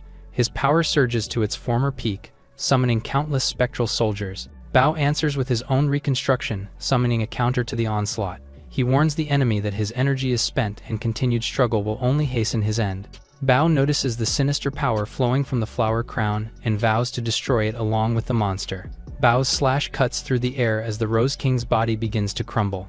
Memories flood the Rose King's fading mind of his kingdom and the endless wars he fought to preserve peace. He recalls his daughter asking if he would leave again. He sees himself promising to protect the realm for her sake and one day pass down the shining crown. His daughter smiles warmly as she presents a crown of white flowers she crafted herself, promising to find red ones with her father the next day. The memory fades as Baoduan leads his army into yet another battle, commanding his soldiers to retreat and regroup. Upon returning, he finds chaos. His own people have turned against him in rebellion. Panic fills his voice as he searches through the ruins, calling out desperately for his daughter. He finds Angelica's lifeless body beside her now complete flower crown, the white petals stained with red. Resigned and hollow, he joins the other kings in the war against the cursed armors, seeing no reason to keep living. He acknowledges the four-eyed demon's strength, realizing he stands no chance against such overwhelming power. When the enemy presents the flower crown, he wonders if his daughter has somehow been brought back to life. Consumed by despair and longing, the Rose King kneels before the entity, pledging loyalty in exchange for her return. As Bao watches, he recognizes the truth behind his enemy's rage and sorrow, questioning whether this path of devotion is truly what Baoduan desires. Bao reveals the truth that the Lord of Four Eyes never revived his daughter, only crafting a cursed armor to mimic her form. The Rose King kneels before the hollow figure, his trembling hand reaching out as he whispers his daughter's name. Bao reflects that perhaps this illusion is exactly what the Rose King wished for all along. The group reaches the Pope, who tells them that everything is bound to end once the eternal crown is adorned. Bao calmly approaches the Pope, explaining that she likely understands energy control techniques similar to Chi from his world. He asks her to share her knowledge about the four-eyed demon. Gwen observes quietly, relieved to see that the Pope's condition has improved. The Pope notices the Excalibur in Bao's hand, and she confirms whether he's the one who commands it. Suddenly, her strength falters, and she begins coughing violently. Gwyn questions why the Pope seems suddenly opposed to Bao, hinting that it might be tied to his corrupted form. Bao admits bitterly that he's used to being distrusted, quietly wondering if the Pope realized that only his armor remains as his body. Vivi offers to tend to the Pope and urges Bao to don the eternal crown to prove his strength. Suddenly, a dark figure appears behind them, his voice heavy with regret over how events have unfolded. King Urien calls out in despair before unleashing a self-destructive surge of power, leaving the others horrified at what he's done to himself. King Urien offers himself as a sacrifice, summoning the four-eyed demon. The soldiers look up in horror as the massive entity takes form, recognizing it as the same presence from the cursed armor calamity. Bao quickly dons the eternal crown, knowing it is the only way to end the catastrophe once and for all. A surge of golden energy envelops him, the same strange sensation he once felt from the Excalibur returning stronger than ever. Above, monstrous faces emerge and Bao notices its anxiety, confirming that he's doing something right. Bao meets the swarm of horrors head-on, unleashing the power of the crown as Gwyn watches in disbelief. He realizes that the crown functions like the sword, amplifying his ability to absorb and channel chi. The enemy grows restless as Bao's power increases, struggling to resist the crown's pull. As the battlefield stabilizes, the knights regroup and ensure the Pope's safety as Vivi reassures them that the Pope is safe under her care. Gale thanks her but senses something disturbing within the Pope's chi, a deep and growing terror she cannot hide. As Vivi approaches the Pope, Gale's voice echoes about making a mistake. The Pope turns to Vivi, noting how Vivi has isolates their chi link from the rest to be able to speak privately. Her tone reflects disdain as she says that events are unfolding exactly as Vivi planned. Vivi smiles knowingly, saying that while their goals differ, they are not truly enemies. The Pope wonders aloud how Bao would react if he knew the full truth, while Vivi says she's helping him to save his world. Outside, the monstrous entities surge toward Bao. He gathers his chi with unwavering focus. He channels the enemy's own power against them, unleashing a crushing sword technique that merges strength and stability. Bao declares it effective as he looks ahead. The team recognizes the resurrected figures of fallen kings, their remains now twisted puppets. Bao calmly analyzes the situation, noting that despite their numbers, the summoned corpses lack any new abilities. Bao channels an immense surge of ki through his weapon, confident that he can now overpower every enemy before him. The overwhelming energy begins to strain his body as he struggles to control both the crown and sword simultaneously. Despite the pain, he steadies himself, determined to endure and push through the chaos surrounding him. He realizes the enemy is connecting multiple beings through chi, forming a network like acupuncture points. The energy around the group turns violent as dark tendrils of chi lash out. Gwyn cries out to Bao in alarm.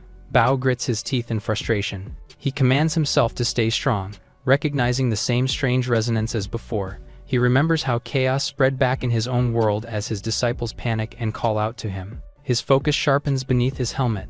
Bao raises his sword high, merging the crown and sword as he unleashes their full absorption power. He calls upon a secret technique, channeling a devastating blow. The violent clash reveals the massive swirling ki core of the four-eyed demon, pulsing with chaotic energy. Realizing the opportunity, Bao plans to destroy the being by capturing its core and absorbing its immense chi. His heart fills with hope as he imagines using the power to return to his original world. Suddenly, the eternal crown emits a violent surge of resistance, breaking his focus and destabilizing his control. Win watches anxiously, realizing that Bao is struggling to stay in control. Vivi observes him closely, recognizing that his weakened state prevents him from managing the crown's full power. The Pope falters, muttering about protecting her world no matter the cost. Gale senses the Pope's energy vanish. Vivi stares in disbelief, realizing the Pope sacrificed the last of her ki to make a move. Vivi notes that Bao will now struggle to control the eternal crown as he roars in pain, overwhelmed by its energy. The immense pressure reaches its limit, and the crown suddenly explodes into fragments. Gwyn stares in disbelief as the shattered pieces scatter, and a strange purple essence begins to emerge. From the swirling energy, a mysterious humanoid form starts to materialize. Vivi frowns, realizing that something has gone terribly wrong. The glowing purple being towers over them, and Bao identifies it as a manifestation of chi taking human form. He wonders if this strange entity had been sealed within the crown all along and senses an unsettling presence from it. Vivi suddenly screams for Bao to flee, her voice filled with panic. The humanoid chi lashes out violently, its limbs expanding like tendrils as Bao braces himself in shock. He quickly realizes that the entity is heading straight for the chi core of their enemy. Determined to stop it, Bao rushes forward, vowing to reach the core before the creature does. The swirling mass of energy wraps around him as he's caught mid-charge and struggles to break free. The entity looms before him with a fierce glare. Gwyn feels the shockwave from afar, awed by the raw energy. Vivi senses something off, realizing that Bao's chi is being overtaken by the creature. Entangled in its grasp, Bao feels his strength drain as the humanoid chi begins absorbing his own energy. The entity gathers immense orbs of energy, mirroring a devastating technique once used by the Rose King. Bao starts losing control of his body. The monstrous energy wave expands and strikes with overwhelming force. Vivi realizes in horror that the humanoid chi has absorbed the four-eyed demon's full attack and redirected it into Bao. She realizes that compressing so much chi inside a single body will cause it to detonate as Bao screams in agony. He recognizes the surge of power as strength equivalent to the sixth tier of the incarnation phase. He realizes the entity is forcefully amplifying his cultivation, pushing it toward an even higher level for one catastrophic release. The sudden outburst of chi begins tearing through him, the energy far exceeding what his body can endure. The humanoid drains Bao's life force, using it as fuel to chase after the chi center with terrifying speed. Vivi realizes the danger, warning that Bao's body won't survive if the control continues. Gwyn panics, demanding to know if there's any way to help him escape the possession. Lance admits helplessly that they can't intervene while the battle rages in mid-air. Gale steps forward, offering to use his chi in hopes of contributing to the fight. The group realizes they've each gained traces of chi from Bao before and wonders if it could now aid him. Vivi urges them to have faith in Bao and entrust everything to her as she begins channeling power. To their shock, her body expands with overwhelming energy. Bao turns to her as Vivi faces the humanoid. Struggling to maintain control, she warns Bao to escape as her strength begins to waver. Bao admits that he no longer has chi and is unable to move now. Vivi points toward a distant glow, revealing where the source of chi still remains. They identify it as the four-eyed demon's core, weakened after his last attack and ripe for assault. Determined, he sets his sights on seizing the core to fuel his return to his world and avenge his fallen sect. With his hand outstretched, he feels victory close at hand, ready to uncover the truth behind everything that happened. Suddenly, his armor begins to crumble as the strain of his chi overload causes it to disintegrate around him. Vivi struggles to maintain control, warning Bao to be careful. The humanoid lashes out as it grabs hold of Bao. The humanoid reaches the four-eyed demon first and devours its core. Bao realizes the creature's intent. It's trying to devour the entire chi core of the enemy. Bao is thrown back as he calls out to Vivi in panic. The humanoid's body crashes to the ground with massive force. Gale wonders if it's truly the creature that they encountered just now. In an instant, the battlefield begins to collapse under the pressure as purple tendrils tear through the ground. Lance feels his strength falter, realizing something is wrong. Bao senses the danger instantly. He shouts for everyone to escape before the growing power around them consumes them all. But the energy surges violently, pulling one of their knights into its grasp before anyone can react. Bao murmurs that the process has begun. They watch in horror as the warrior starts merging with the core, absorbing everything nearby. Bao desperately orders him to stop and admits his struggle to suppress the unstable power, hoping to buy time for the others to flee. Suddenly, Lance rushes in to help, refusing to leave his comrade behind. Bao yells at him to escape, but Lance stands firm, choosing to fight by his side until the end. Lance declares that a true knight never flees, striking with unwavering resolve. His defiance meets a violent surge as he's engulfed by the creature's overwhelming power. The battlefield falls silent before Bao screams his name in disbelief. Gwyn and Gale witness the explosion, their faces frozen in shock and horror. The monstrous figure erupts again. Bao calls out desperately to his remaining comrades, fearing for their safety. Fueled by rage, he charges the creature and orders it to stop its rampage. The force of the blast shatters his armor. He lands to the ground and calls out to the humanoid, demanding to have its attention again. A vortex forms, pulling everyone towards it. Carl shouts for everyone to protect Gwyn just as he pushes her away to sacrifice his own body. Gwyn calls out to Carl in shock as his form begins to fall apart before her eyes. She then faces the figure directly, her grip on her sword tightening. Fear and resolve flash across her face as she raises her weapon for battle. Before she can do anything, the blade shatters before her. Bao cries out to her in desperation, terrified of what's about to happen. Gwyn turns toward him for a moment, her eyes welling with tears. A surge of golden light bursts from her armor as she's struck by the creature's power. Bao freezes in horror, his body trembling as he watches the scene unfold. Bao slams his fists against the ground in fury, cursing his helplessness as old wounds resurface. He roars and demands his enemy to return and face him in battle. The entity responds with a sinister grin, its voice echoing the name of Bao's sect. Dark energy spirals as the creature descends upon Bao, forcing him to brace against its assault. It rages that Bao's sect was the reason for its torment, declaring its hatred and desire for vengeance. Vivi suddenly appears in between them, vowing she will not allow it to happen. Bao calls out to her in disbelief. She urges him to keep fighting, reminding him that his mission is not yet over. Her glow intensifies as she assures him that there is still hope left in their cause. With divine light surrounding her, she invokes an ancient power of reincarnation. Bao regains consciousness, confused as he finds himself in a strange place.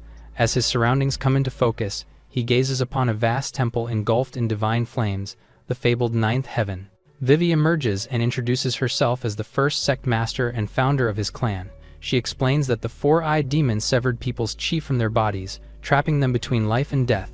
Their life essence remains bound, and with enough damage, it can be broken to free them. Hope fills Bao's eyes as he realizes that Gwen and the others can still be revived. Back to the present, he awakens and realizes how brief the reincarnation really is. He rises to see how much the world has changed, the land now saturated with malevolent qi. He reflects on the truth about Vivi's divine identity and the fate of his fallen allies. With renewed resolve, he steels himself to defeat the humanoid qi and reclaim what was lost. He spots the Excalibur from afar. Vivi appears beside him, warning that even magical weapons can deteriorate from excessive use. She explains that her long imprisonment within the sword caused her current state, and its damage has finally released her true form. Annoyed, she scolds the modern disciples of their sect for being weaker than those of her era.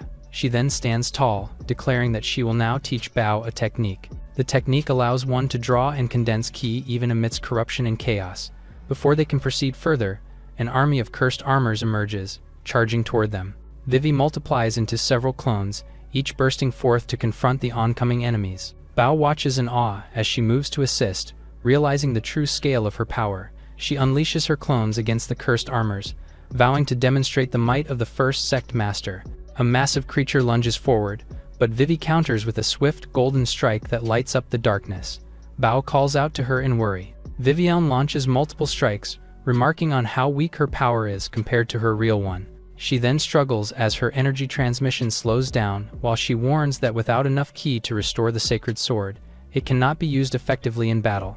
A blinding light erupts as she senses a powerful new presence forming beneath the ground. Her eyes widen in shock as she realizes the rising golden energy may be something extraordinary. Bao is enveloped in radiant flames, making Vivi realize he's exhibiting chi from the ninth heaven itself. He recalls how, during their previous journey, he had attempted to grasp the lingering chi of his disciples and managed to maintain a faint connection. Now that link awakens, merging the disciples' chi with his own as their energies flow into him. Drawing the sword, he gathers all that divine energy, commanding it to condense within his blade for the coming strike. Bao swings his radiant sword, splitting through the massive cursed armor. He feels the new power flowing through him, noting how effortlessly he can now control it. More cursed armors surge toward him, prompting a warning from Vivi to stay alert. She then noticed the other cursed armors assisting Bao. Bao explains that this power isn't from the sword's ability, but from the lingering spirits of his disciples. He reveals that these disciples exist as chi with faint consciousness, bound to him through their spiritual connection. Later, they arrive at a towering structure, pulsing with energy that wasn't present before. They sense strange chi emanating from the top, realizing that their allies' energy has been trapped there along with the enemy responsible. Determined, Bao grips his sword and commands to ascend toward the source. Meanwhile, Gwen regains consciousness within a dark void, recalling how a surge of evil ki knocked her out. Vivi's eyes widen as Gwen realizes her body has changed again, and finds herself high above ground in an unfamiliar place. The enemy removes her mask as she senses a presence drawing near. The ground trembles as something approaches the tower, prompting Carl and Gwen to wonder if it might be an ally. The enemy smirks coldly, warning that whoever is approaching should be pitied instead of welcomed. Her aura flares violently as she unleashes a furious outburst, demanding silence from the intruders. Dark tendrils surge from the tower, lashing out wildly toward Bao. He braces himself as he stands before a grotesque mass of eyes and shadows, an abomination pulsing with dark energy. The 5 elemental forces clash fiercely as lightning, fire, water, earth, and swamp intertwine in a chaotic balance. Their combined energies form a formation, creating an array. A sinister hissing fills the air as the monstrous figure rides, proving it still has life left in it. Bao channels his energy through the sacred sword, summoning power for a decisive strike. He notes that the creature possesses the chi of the four-eyed demon and the strength of the souls it has absorbed. Recognizing the familiar flow of fire and lightning chi, he identifies it as the remnants of Gale and Lance. He calls upon their essence to manifest once more, reconstructing their forms from pure chi into solid reality. Gale and Lance appear beside him in their physical forms, confused yet ready for battle.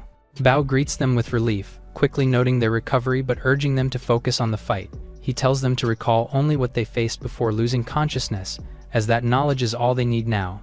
The two knights remember the battle vividly, recognizing the purple enemy who sought to destroy them and swearing vengeance. Bao commends their memory and declares the battle's continuation as they face the enemy ahead. The knights immediately recognize the small figure and call out to Gwyn with relief. She and Vivi excitedly identifies them approaching swiftly from below. The enemy emerges before them, cloaked in energy that radiates immense power. Lance mistakes the figure for Gwyn, but Bao explains that it is not Gwyn but the four-eyed demon. The entity's body morphs grotesquely, revealing countless eyes as it reshapes itself using the chi it has stolen. Bao commands his team to attack and reclaim the chi, taken from their fallen allies. The enemy glares coldly, raising its arm as dark energy surges around its body. The battle ignites once more as her power explodes outward, striking at Bao and the others with ferocious speed. The monstrous energy twists the structure around them, turning even the stone stairs into a cursed armor. Bao dashes from the chaos as the monstrous tentacles surge upward, revealing the desolation of the continent below. They realize the land itself has withered because the enemy drained all its ki, leaving it lifeless. The enemy lunges toward them with violent intent, forcing the knights to brace for impact. Bao takes care of the defense, and reconstructs a massive structure mid-air to counter. With a quick command, Bao cues his comrades to take the next move, and they leap into action. Gale and Lance strike in unison, lunging towards the creature's armored hide. The woman emerges before the fallen tentacle, her gaze sharpens with eerie calm.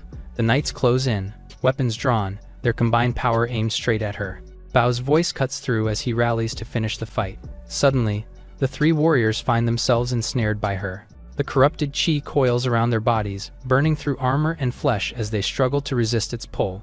A sudden burst of light appears as Vivi calls upon her power, commanding the surrounding chi to converge. The four-eyed demon recognizes the familiar aura, her expression twisting in rage and disbelief. She screams the name of her sect, her fury shaking the entire battlefield. Vivi responds calmly, acknowledging that the enemy still remembers her after all this time. The knights notice the weakening of the dark suppression and see a chance to strike back. Vivi urges them to seize this opportunity, and Bao charges forward without hesitation.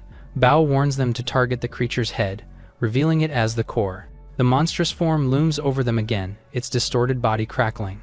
The knights recognize the figure as the cursed armor from before, now twisted with the face of Gwyn. The creature positions itself to block their path, preventing them from advancing toward the four-eyed demon. Bao reassures them as he channels power. Energy surges around him, forming a colossal blade of light. He unleashes a mighty area attack, striking with overwhelming force that shakes the entire tower. Just as they believe victory is near, Vivi senses something is wrong and quickly halts their celebration. The demon still stands, proving the core of its power remains intact. Gale look ahead in confusion. Before them, a massive surge of power rises, swirling like a living storm before them. Bao watches closely, realizing with dread that what they see may be the creature's true core finally emerging. Gale questions if the enemy still possesses untapped power. The swirling mass of energy takes shape, revealing a gigantic, ominous eye staring down at them. Bao examines the massive vortex of energy, realizing the entire continent's chi is being absorbed. The vortex grows unstable, threatening to devour everything nearby, including him.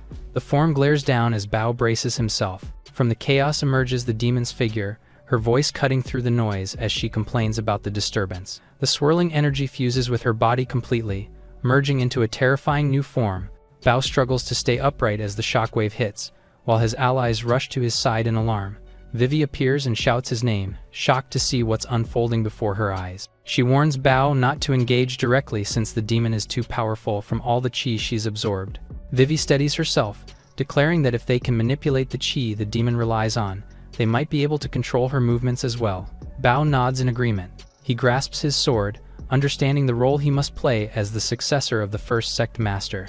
He realizes the entity's strength is drawn from the continent's living qi and devises a plan to reclaim control through the sword. Channeling energy from every life form, Bao envisions the balance of creation itself. With clarity, he locates the scattered qi signatures of his allies and begins gathering their power. He instructs everyone to unite, forming a single ring of qi that links their strength together. Their energies synchronize as Bao leads them in a collective surge against the consuming force. Light bursts forth as he sends the ring towards the demon. The others rally, channeling their power as the dark energy begins to waver. The demon writhes in pain, her cries echoing as Bao's light overwhelms her corruption. Standing firm, Bao commands her submission, demanding that she yield before his restored power. The air distorts as waves of energy spiral violently between Bao and the demon. She glares at him with recognition, realizing he's a master from Vivi's sect. Her tone shifts to malice as she declares that Gwen's life is now bound to his power. She warns that every bit of qi Bao wields will come at the cost of another's life. Consumed by fury, she rants about balance and destruction, vowing to steal qi from every corner of existence. Her rage grows as she screams that when all qi is gone, the world itself will perish. Bao questions her revelation, unable to comprehend the scale of her claim. She shows him the cost of his actions where forests are fading and countless lives extinguished by his energy. Bao argues back, insisting the damage is limited and necessary to fight her. Vivi shouts from behind, warning him not to let her words disrupt his focus, or she'll begin suppressing his strength. Bao steadies himself, his expression tense. From afar, Gwen senses danger and notes that Bao is struggling. She and Carl observe how overwhelming the enemy's qi has become and decide to intervene despite the risk. Gwen gathers courage, glowing brightly while preparing to charge into battle. She darts forward with fierce resolve, but is immediately struck midair by a powerful blast. The demon suddenly writhes in pain as she feels a sting of pain. Bao and the others notice her sudden falter, unsure what just happened. Carl and Gwen deduce that a strange link has formed between Gwen and the demon. They realize that both now share a connection. Pain or death for one will be mirrored in the other. Accepting the risk, Gwen powers up once again, determined to push forward despite the danger. She realizes that hurting herself can damage the demon, and sees this as a way to aid Bao. The demon reels back as pain tears through her body, sharing the inflicted pain. She turns behind and immediately confines Gwen, realizing that Gwen's pain affects her directly. Inside the energy field, Gwen pushes through to inflict more harm on herself. Curious, Urien questions why she would risk dying for Bao's sake, and Gwen argues that he's the true king. Urien argues that Bao, a cursed armor from another world, cannot truly be trusted. He reminds her of the Pope's prophecy that Bao's arrival would bring the death of their continent. Unfazed, Gwen dismisses the accusation and declares her faith in Bao's purpose, calling Roth a brainwashed disciple of the demon. This time, Gwen launches herself against Roth. She decides to exploit Roth's link to the same evil qi. Roth accepts that he will soon burn out, taking Gwen down with him. Despite knowing the cost, Gwen accepts it with conviction, believing in Bao's victory. Urien concedes to the mutual destruction and readies his mephil for the final exchange. Both drop to the ground forcefully as Gwen writhes in agony. She endures the pain and realizes the connection truly harms both of them at once. The demon screams as the damage reflects back, tearing through her corrupted form.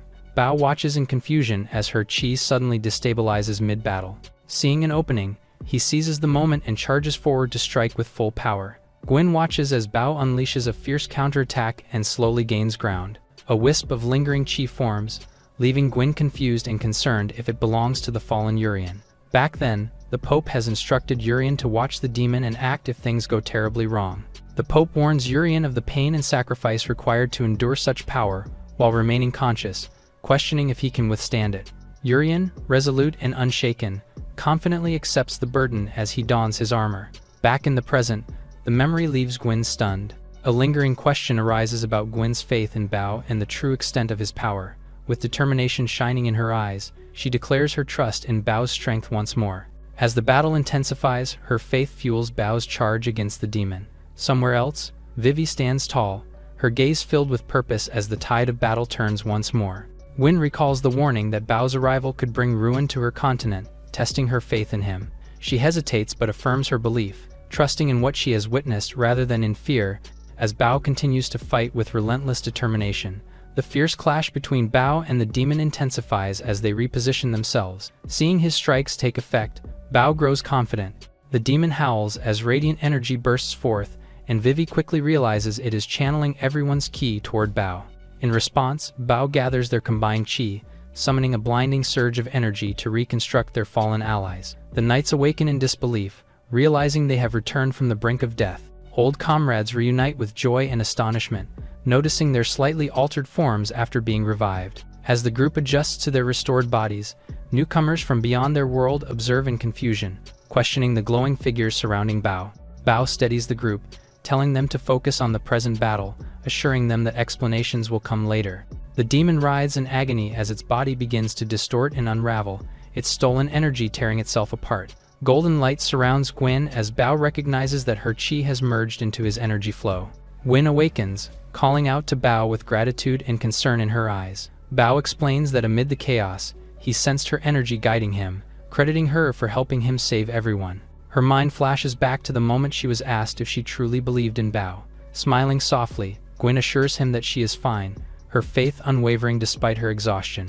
The demon roars furiously, its voice echoing through the void as it calls the others' presence unbearable noise. Her chi spirals out of control, consumed by hatred and chaos.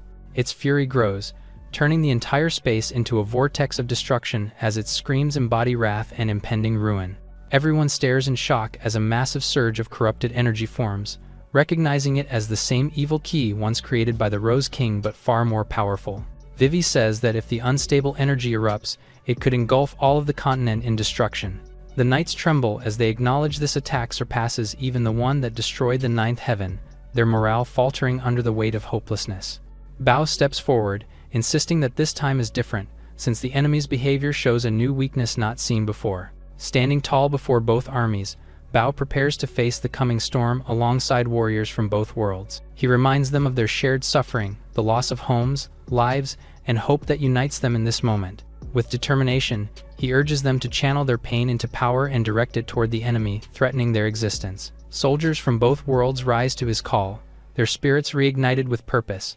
Bao raises his blade high, commanding everyone to ready their swords for the final stand. His cry echoes across the battlefield as both worlds rally together. Gwen raises her sword high, leading everyone to unite their strength. Vivi leads her sex spirits with resolve. Their voices merge into a single cry, as soldiers and spirits alike raise their swords in unison. Bao commands the activation of their sacred formation, unleashing the secret technique as he leads the charge. The army rushes forward, surrounding the raging enemy to prevent her from unleashing the unstable black sphere. But their foe counters, summoning an army of cursed armors to block their advance. The knights charge fearlessly as Bao rallies them to hold their formation. The demon screams in madness, consumed by fury and despair, demanding to end the chaos herself. She unleashes another surge of dark energy, her voice echoing through the void as she commands silence from all who defy her. Vivi urgently warns the group to avoid direct contact, realizing that the enemy absorbs their chi to sustain her power, leaving them trapped between exhaustion and catastrophe. Bao steadies his stance, realizing time is running out, and begins to summon a powerful surge of chi with a new plan forming in his mind. His energy connects through every ally, establishing a network of communication through chi. The soldiers react in awe as Bao's voice echoes inside their minds, revealing that their only path to victory requires unity. Through the chi link, Bao transmits the method to everyone, ensuring each warrior understands the plan without words. With renewed determination, Gwen rallies the troops, declaring her faith in Bao as the others eagerly prepare to follow his command. Bao silently acknowledges their trust and signals the charge. As the air trembles, Bao faces the monstrous entity head-on, marking the start of their decisive battle. The demon reacts violently, unleashing a wave of dark energy as the soldiers brace themselves for the clash. Vivi steps forward, declaring the beginning of their coordinated assault using a secret technique. She channels divine energy through her army. They manage to suppress the surge of evil chi, holding it back just long enough to regroup. The knights of the continent step forward, vowing to confront their long-standing foes, the cursed armors. Gwen leads the charge with determination, rallying her troops to push forward without hesitation. Bao steadies himself as Gwen promises to clear the path. The demon begins to lose control, her body trembling as she lets out a pained cry. She erupts in fury, unleashing a monstrous wave of energy as she demands Bao not to close in. The force of her attack tears through the air, Lance and Gale charge straight into the heart of the storm and confront her head-on. The demon's expression twists with terror and rage as the energy begins to recoil against her. She lashes out with her monstrous tendrils, forcing the two knights to leap through the air to evade. They regain their footing above the body of the monster. The demon's enraged glare meets Bao's calm determination as he channels his energy. In an instant, Bao charges forward and brings his blade down, cleaving through the demon. Bao observes his attack, hitting perfectly in the center. Suddenly, Bao jolts when a force suddenly drives him backward. The force of the impact drives her backward as energy bursts outward from the wound. To their shock, the demon's chi surges back rapidly, healing her grievous wound almost instantly. With fury in her eyes, she declares the start of a forbidden technique, summoning immense power through her body. Dark energy consumes the battlefield as she activates her devastating skill, collapsing and reshaping the world into pure chaos. Bao steadies himself as dark energy surges violently around him. The battlefield warps as monstrous cursed armors rise from the ground, leaving everyone stunned. Despite the chaos, Bao reflects on the efforts of his allies and his own failure to finish the fight. He refuses to retreat and lifts his blade with renewed determination. The demon screams in agony, demanding to know why he still resists. He pauses for a moment, but his allies shout his name and remind him of the faith they've placed in him as the true king and savior. Bao declares himself the strongest wielder of qi in history. Even as his body begins to falter, he vows to shine the brightest on this battlefield. Charging forward, he swears to strike down the darkness itself and restore the light. He dashes towards the demon, reminding himself of the path he has to take. Wen looks up in shock, then shouts with all her strength, cheering Bao on.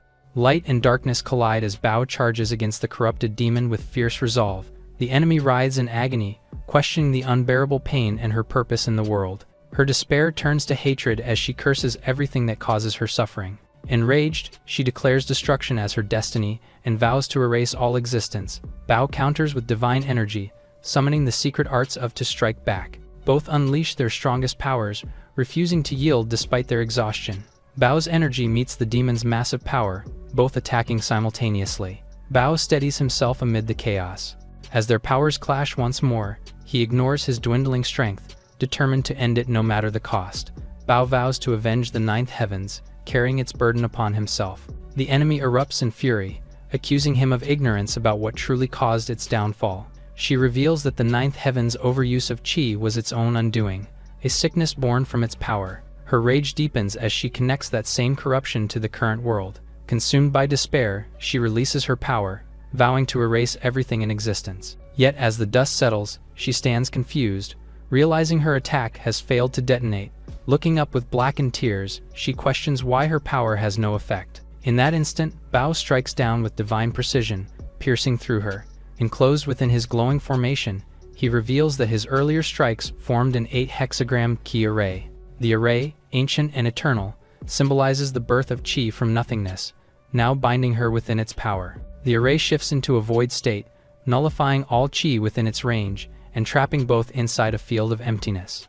Deprived of her power, the enemy screams as Bao explains she can no longer absorb the energy that sustains her form. He readies his blade, declaring that even without qi, his sword alone can pierce through her core. As he strikes, he pronounces her fate, calling her the fallen four-eyed demon. She looks up, accepting his words with a faint smile and acknowledging his mastery of the void. Drifting helplessly, she wonders what it feels like to exist in a place free from qi and laments, that if such stillness had come sooner, she might have been spared the agony of her descent. Bao gazes down solemnly, telling her that though her pain was deep, her destruction of the heavens cannot be forgiven. With his sword shining like the sun, he delivers the final blow that severs her from the world. He bids her spirit return to the stream of qi, hoping she will choose a righteous path in her next life. As the dust settles, the battlefield falls silent. As the mist clears, Wen searches through the haze for any sign of Bao. She spots him emerging from the fog, laughing and claiming victory. The soldiers erupt in cheers, raising their arms and voices in victory as they celebrate his triumph. Behind them, the demon hears the cheers. Their words of victory echo in her mind. A memory surfaces of when she was told she could be the one to save the world. A shadowed woman's voice offers her purpose and promises that everyone would remember her name. Now face to face with the same woman, she realizes the irony of those words. Vivi gazes down at her with regret, quietly acknowledging how fate has played its part. The demon asks if the promises Vivi made to her were ever real. Vivi admits softly that what she said was true, The demon questions whether the same honesty was shown to Bao and the others and doubts if this path is truly right. Vivi pauses, before telling the demon that each has chosen their own path, and she believes hers to be the correct one. The demon lowers her head and quietly accepts her words. Her strength fades as pain ripples through her body once more. She closes her eyes, feeling the world slowly fall into stillness around her. Vivi looks down at her with calm finality, telling her to rest before offering her last farewell. As the demon fades, Vivi calls her the Chi spirit of ninth heavens. Time passes, and the ruins still smolder under the night sky. Bao stands before a massive array, summoning a dial to restore balance. With a powerful command, he channels the sword in the stone to draw in the remaining ki from the fallen demon. He converts her lingering evil ki into neutral energy, ensuring the continent will no longer be corrupted. The cursed armors begin to crumble as the dark chi sustaining them fades away. Bao declares that the cursed armor calamity has finally come to an end. The warriors watch in disbelief before erupting into cheers, overwhelmed by relief and joy. The army celebrates their survival, shouting praises for Bao as hope returns to the land. Gwen looks up with teary eyes, realizing the calamity has truly ended at last. Yet, as Bao reflects on their victory, he laments that such peace could not reach the ninth heavens. He turns to Vivi, bringing up a question he's been meaning to ask about the ninth heavens. Before he can continue, she interrupts and tells him to see something first. She projects an image showing the Hall of Camelot, revealing it shimmering in golden light. She explains Opsi more that the brightness of this place reflects his chi, and when it shines like the morning sky, it means he has enough to perform the ancient art of transmigration. She tells him that after absorbing the demon's power, his ki has reached its peak, allowing him to use the technique freely. She smiles warmly, congratulating him for finally achieving his goal.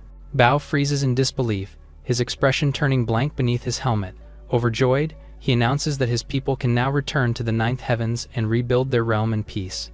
As the sky clears, Bao realizes it's time to say farewell to those who remain behind. Gwen looks up in surprise, unsure of what he truly means. Bao finally tells her the truth, revealing that he came from another world and that his mission in this realm is complete. Gwen looks up with disbelief, thinking Bao's words must be a joke. Her expression softens into worry as she realizes he truly intends to leave. She protests, reminding him of their promise to fight side by side, but Bao responds with a light-hearted tone, saying it's time to move on. He promises to return someday to see everyone again and offer her help when needed. Bao expresses his gratitude instead, thanking them all for their efforts and companionship. The knights and Gwen gather around him, insisting that he is the one who deserves their thanks for saving them. Vivi confirms that preparations are complete, and the powerful artifact now holds the energy needed for his next journey. Gwen clenches her fists with determination, vowing to one day reach Bao's world through her own strength. Bao laughs warmly, encouraging her to keep training as he prepares to depart. Vivi smiles gently, agreeing that their long battle has finally come to an end. Bao channels his energy into the massive yin-yang formation. He unleashes the forbidden technique, surrounding himself in light as it activates. Gwen looks on in confusion as dark, viscous energy begins to swirl and gather in the air. The ominous black mass expands, shocking everyone as they demand to know what these entities are. Bao turns in alarm, sensing the strange disturbance spreading from where the others stand. He realizes with horror that the energy resembles evil ki and questions how it could still exist after their enemy's defeat. A chilling familiarity sets in as Bao recognizes the sensation from before. He wonders if his own use of the technique is disrupting the balance of and vows to stop it before it's too late. When he calls out for answers, Vivi calmly orders him to proceed with the ritual despite his concerns. She insists that he continue the technique, while he offers to adjust the unstable flow of chi himself. Suddenly, Vivi expresses her disappointment on Bao. She tells him that Bao's return will not be enough to save the ninth heavens. She explains that the world's chi has been depleted due to the demon, and without enough energy, destruction cannot be avoided.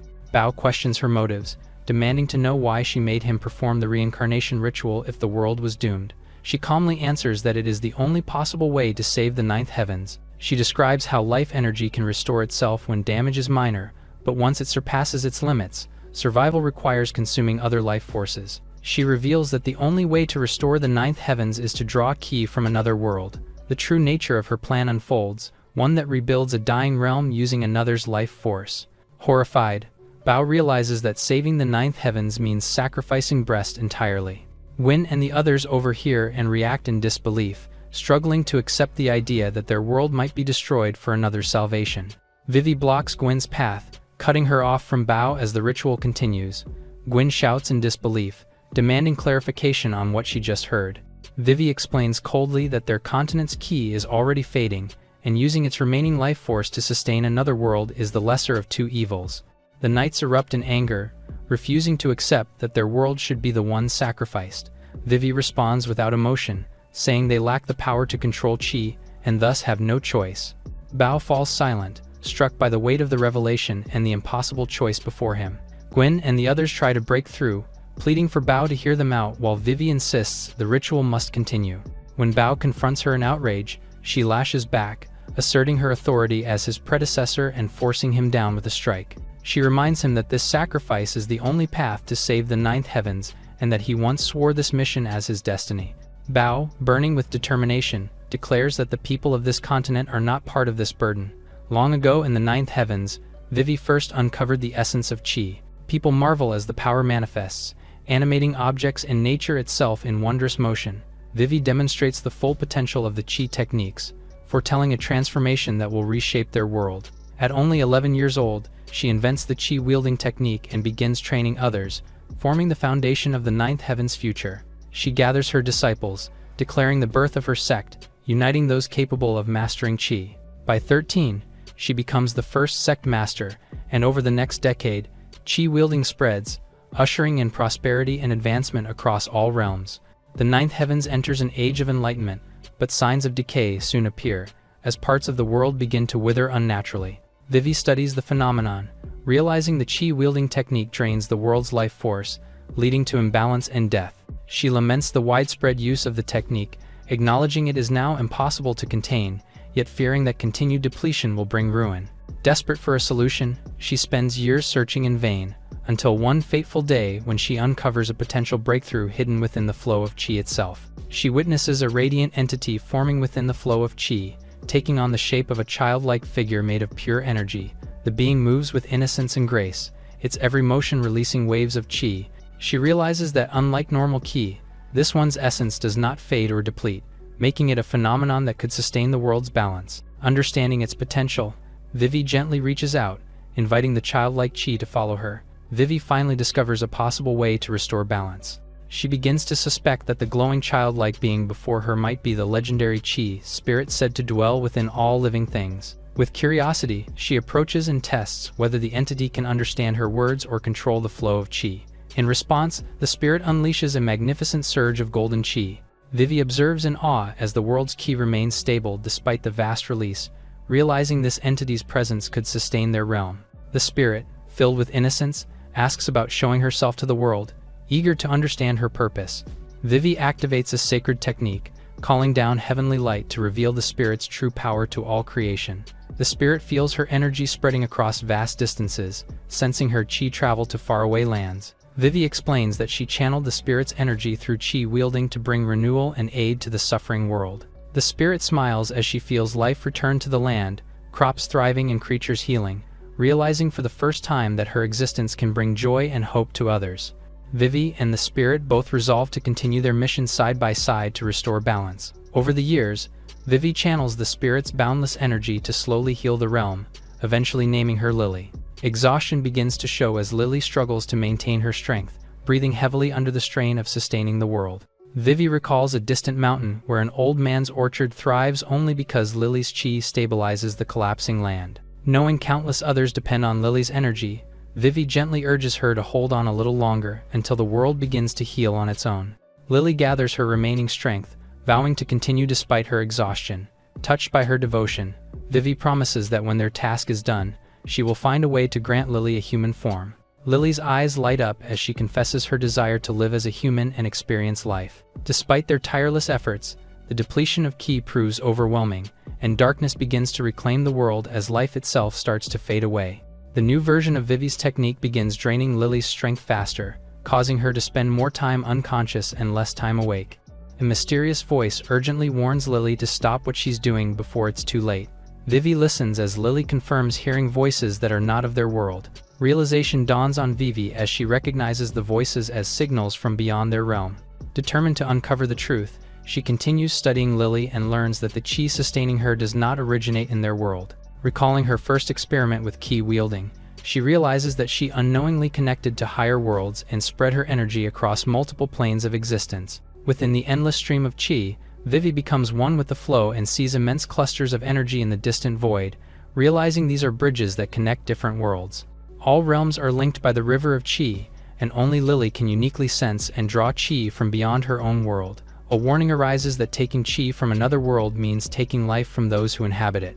The thought unsettles Vivi, who wonders how much damage has already been caused by Lily's power. She silences her conscience, convincing herself that such sacrifice is necessary to save her own world. She decides Lily must never know the truth behind her own power, but as Lily continues using it, her condition worsens rapidly. Lily pleads for help, begging for a body to stabilize herself as she feels her essence fading. Vivi holds her close and asks to borrow her power one last time. With a heavy heart, she reflects that her pursuit of the art had sealed her fate long ago, binding her to a path from which there is no return. She pleads with Lily to use her power one final time to stabilize the chi of the ninth heavens. She assures Lily that once this is over, she will craft her a human body. With hesitation and resolve, Lily agrees to use her power for the last time. She activates the forbidden art, drawing immense power from another world. Horrified, Lily senses countless lives fading away and realizes her power is consuming entire worlds. She screams in disbelief, unable to bear the sight of the destruction she caused, while Vivi desperately tells her to look away. The flow of energy spirals out of control, creating a massive rift that opens a direct passage to the river of Ki. The surge becomes too much for Lily to withstand as she screams in agony, her form caught in the violent current. Vivi watches in terror as Lily is pulled toward the glowing river. The current expands further, and before she can react, Vivi realizes she too is being dragged into the river. The surge destroyed countless lives, leaving the ninth heavens in ruin, while Vivi vanished without a trace. Floating in a void, she regains consciousness and realizes she's still alive, but her body now composed entirely of chi. Reflecting in disbelief, she understands that Lily's power had spiraled out of control. That same current carried her across dimensions, pulling her spirit into an unknown world. Adrift in a swirl of energy, she searches desperately for Lily. Meanwhile, in the abyss, Lily awakens, surrounded by the tormented souls of the dead. When the heavenly array failed, the chi Lily absorbed became trapped within her body. That trapped energy twisted into a corrupted, evil chi that unconsciously feeds on the life of others. Vivi senses the overwhelming evil chi inside Lily, and realizes the corruption consuming her. Surrounded by vengeful spirits, Lily breaks down as the souls curse her for their deaths. The voices of the dead accuse her of stealing their lives through the forbidden technique. Lily screams for them to stop, her sanity slipping as their hatred pierces her mind. The spirits taunt her relentlessly, urging her to feed on all chi to end her pain. Lily snaps completely, her voice filled with rage as she rejects everything. She screams that the world of chi itself deserves to vanish for the suffering it caused. Vivi watches in horror, realizing Lily intends to release the destructive power sealed within her. Desperate, Vivi flies toward her and pleads for her to stop, knowing that it would destroy her own realm too. She tries to intervene but is struck back violently, her form unable to control or resist the raging ki. The explosion intensifies and sends shockwaves. Vivi senses unfamiliar chi in the air, realizing it's enough to suppress the unstable chi for a brief moment. It stabilizes Lily temporarily, though Vivi wonders where the strange chi originated. The Pope appears before them and questions why they ignored the warnings. She scolds them for absorbing energy that doesn't belong to their world, and asks if they intend to bring destruction to their world. Vivi admits her guilt but confesses she had no control over what happened, but the intense concentration of chi emerges, threatening to destabilize the area again. The Pope explains that Vivi only severed the link between Lily and the destructive energy, not the energy itself. She declares that the only solution left is to completely destroy the source of chaos. Vivi's eyes widen in shock, her expression tense and conflicted. Pained, she struggles to hold back her emotions. The Pope admits their power has already been stretched thin just to sever the connection. They both decide the only other option is to seal the force away instead. Vivi realizes the sealing could work like enchanting a weapon, binding chi within an item permanently. The Pope instructs her to follow and reveals the sacred armor that once belonged to a great king. She explains that it carries the blessing and aura of the first king, the only relic powerful enough to contain the destructive energy. To contain Lily's uncontrollable ki, her mind was confined to the eternal crown, her strength bound within the sword, and her body sealed inside the armor's torso. The Pope took responsibility for guarding the crown, Vivi safeguarded the sword, and the army carried away the armor's body.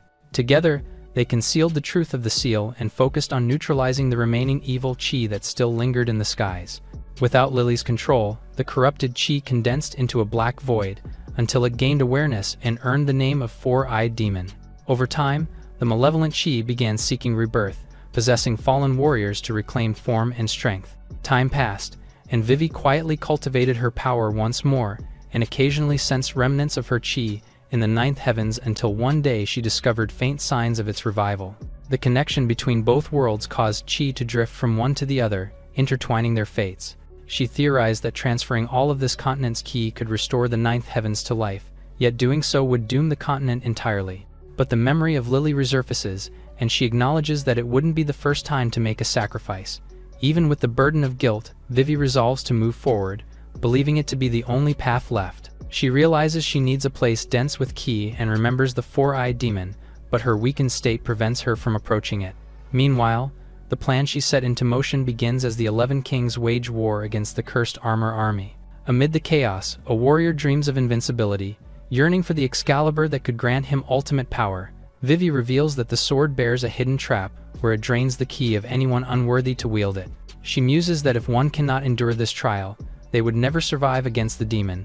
Watching many fail, she laments the weakness of this world's people and admits her plan needs to change. Suddenly, alarming news reaches the Pope that the armor sealing Lily's body has been stolen. Elsewhere, Vivi senses a powerful surge of chi forming in the sky and realizes something far worse is happening. The Pope calls out Vivi's name as she realizes. Vivi arrives at a desolate hill crowned with a dark tower, deciding it's the perfect place to continue her plan. She begins channeling the sword in the stone, creating a delicate link to the ninth heavens. A surge of golden light erupts from the tower. From the heavens, the Pope descends and confronts Vivi. She accuses Vivi of trying to use forbidden power to drain one world's ki to mend another. She admits she once considered such a sacrifice herself, but could never bring herself to carry it out. The Pope confesses that such a massive exchange of ki is beyond her ability. Lily, filled with determination, steps forward and declares she can take on the task instead.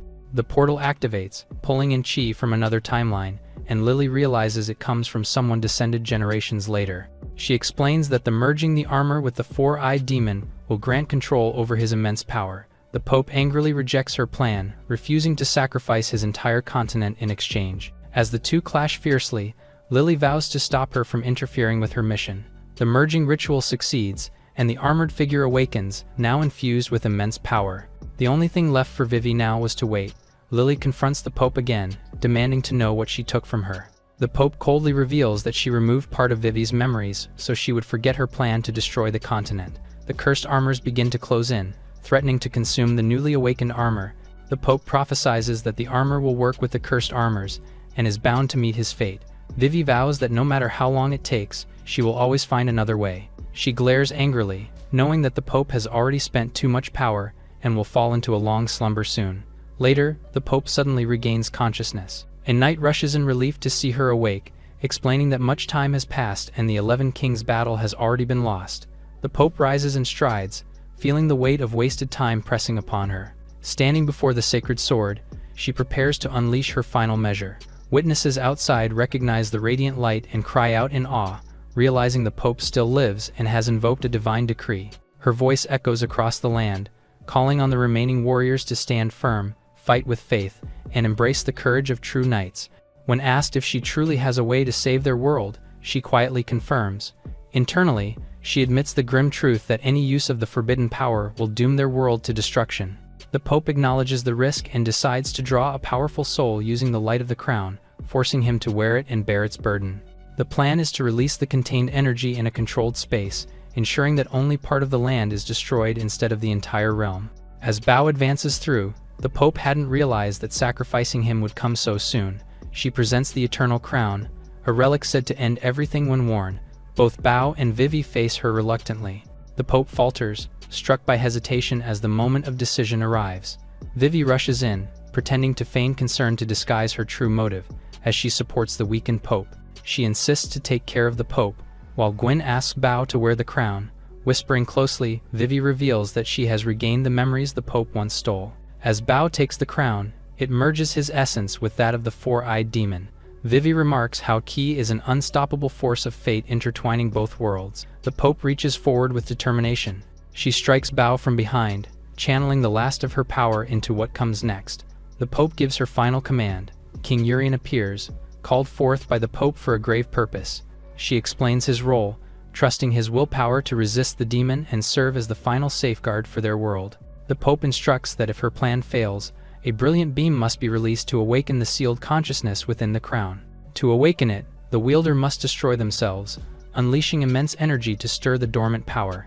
Vivi identifies it as Lily's consciousness, finally revealed from within the crown. The Pope declares that Lily's spirit is reclaiming the power bound to the demon, reigniting chaotic chi.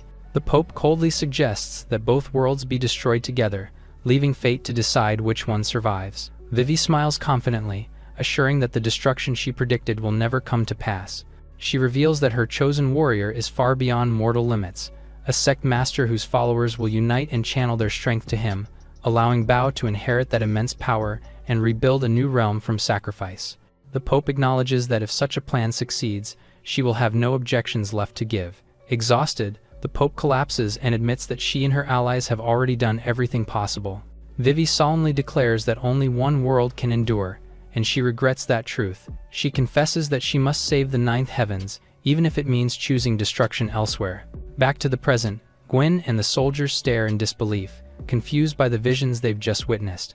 Gwen gazes upward, stunned and emotional, calling out to Bao in disbelief. Bao remains standing in silence. Vivi looks to Bao and asks if he finally understands everything. She lowers her gaze, admitting that her actions were driven by necessity rather than choice. She explains that if she had revealed the truth earlier, Bao would never have formed bonds with this continent, believing that detachment would make the burden easier to bear. With a heavy tone, she tells him that for the sake of the ninth heavens, he must now make his final decision. Outside, the soldiers cry out in disbelief, horrified by the revelation and question if Bao has betrayed them all along. Panic spreads as cursed armors suddenly reappear.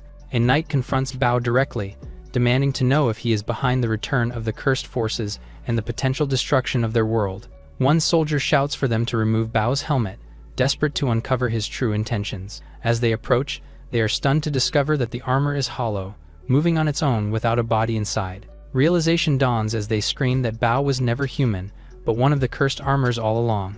In outrage and fear, another soldier accuses him of deceit, claiming he had infiltrated them only to destroy them from within. Shock and disbelief fill the faces of the remaining allies as they struggle to comprehend. The soldiers cry out in rage, calling Bao a deceiver and accusing him of bringing another calamity. Vivi watches calmly, puzzled by Bao's stillness as she questions why he refuses to fight back. She reminds him that the others now see him as an enemy and warns that they truly intend to kill him. A surge of dark energy erupts further across the battlefield. The soldiers are alarmed by the explosion and trace its source to a strange stone disc emerging. They assume it's connected to the cursed armor and rush in with weapons raised, intent on destroying it. Bao urgently shouts for them to stop, startling everyone as they realize he's finally intervening. He warns that his disciples are linked to the formation and that destroying it would harm them. He demands they refrain from touching the hexagram. The opposing soldiers hesitate, questioning his claim. Gwen watches as the others denounce Bao, declaring that trusting a cursed armor is both shameful and foolish. The soldiers rally and bring their blades down to shatter the hexagram. The disc cracks apart, causing his disciples' forms to erupt in agony. Bao rushes forward, clashing with the invading force as he roars for them to stop. But the soldiers, blinded by fear, accuse him of revealing his true monstrous nature. They pin him down, commanding others to finish breaking the seal.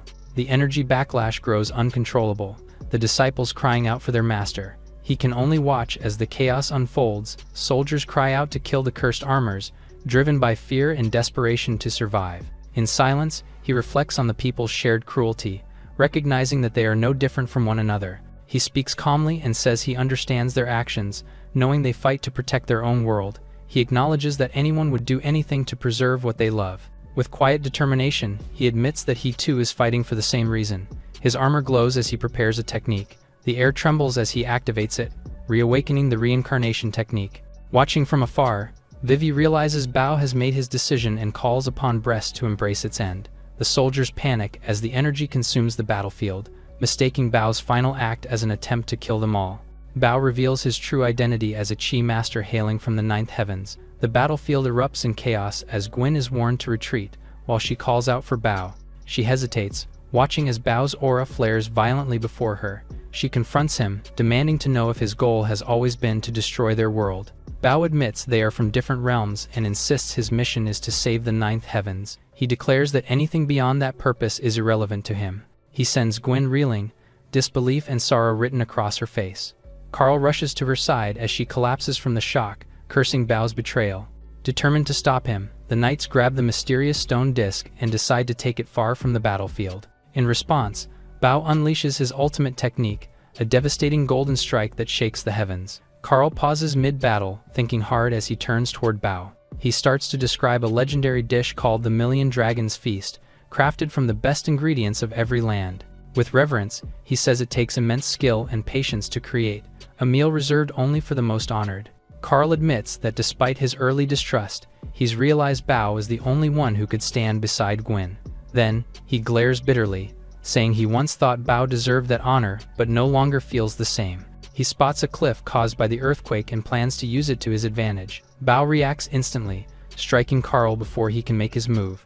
Gwen calls out in shock, torn between anger and disbelief. The other knights mutter about Bao's madness but note the reduced impact from moving the artifact. The soldiers rally together, shouting orders to stop Bao and push him back from the stone disc. A memory of their praises resurfaces, just as Bao unleashes his might and scatters them with a single blow. Gale and Lance emerge from behind. Lance yells at him, furious that he's lost all sense of honor. Gale shouts, trying to reason with him and plead for calm amidst the madness. He stops Gale mid-air and hopes for his understanding about accepting himself. He turns to Lance's attack and blocks it, justifying that his choice involves a principle Lance highly regards. Bao shouts for everyone to stand aside, his attack blasting them backward. Then, Gwen stands before him, sword trembling as she blocks his way. Bao steps closer and demands she move aside, but Gwen refuses to yield. Bao warns her again. She yells out that she will never do so. Bao says he does not wish to fight and urges her to move aside one last time. Gwen screams in defiance, refusing to step away. She strikes him across the armor. Then, a surge of dark energy erupts, splitting the battlefield. Bao pauses as Gwen trembles and pleads for him to stop. From behind, another voice calls out for him to stop. Bao looks up in shock, recognizing the familiar presence of Urien.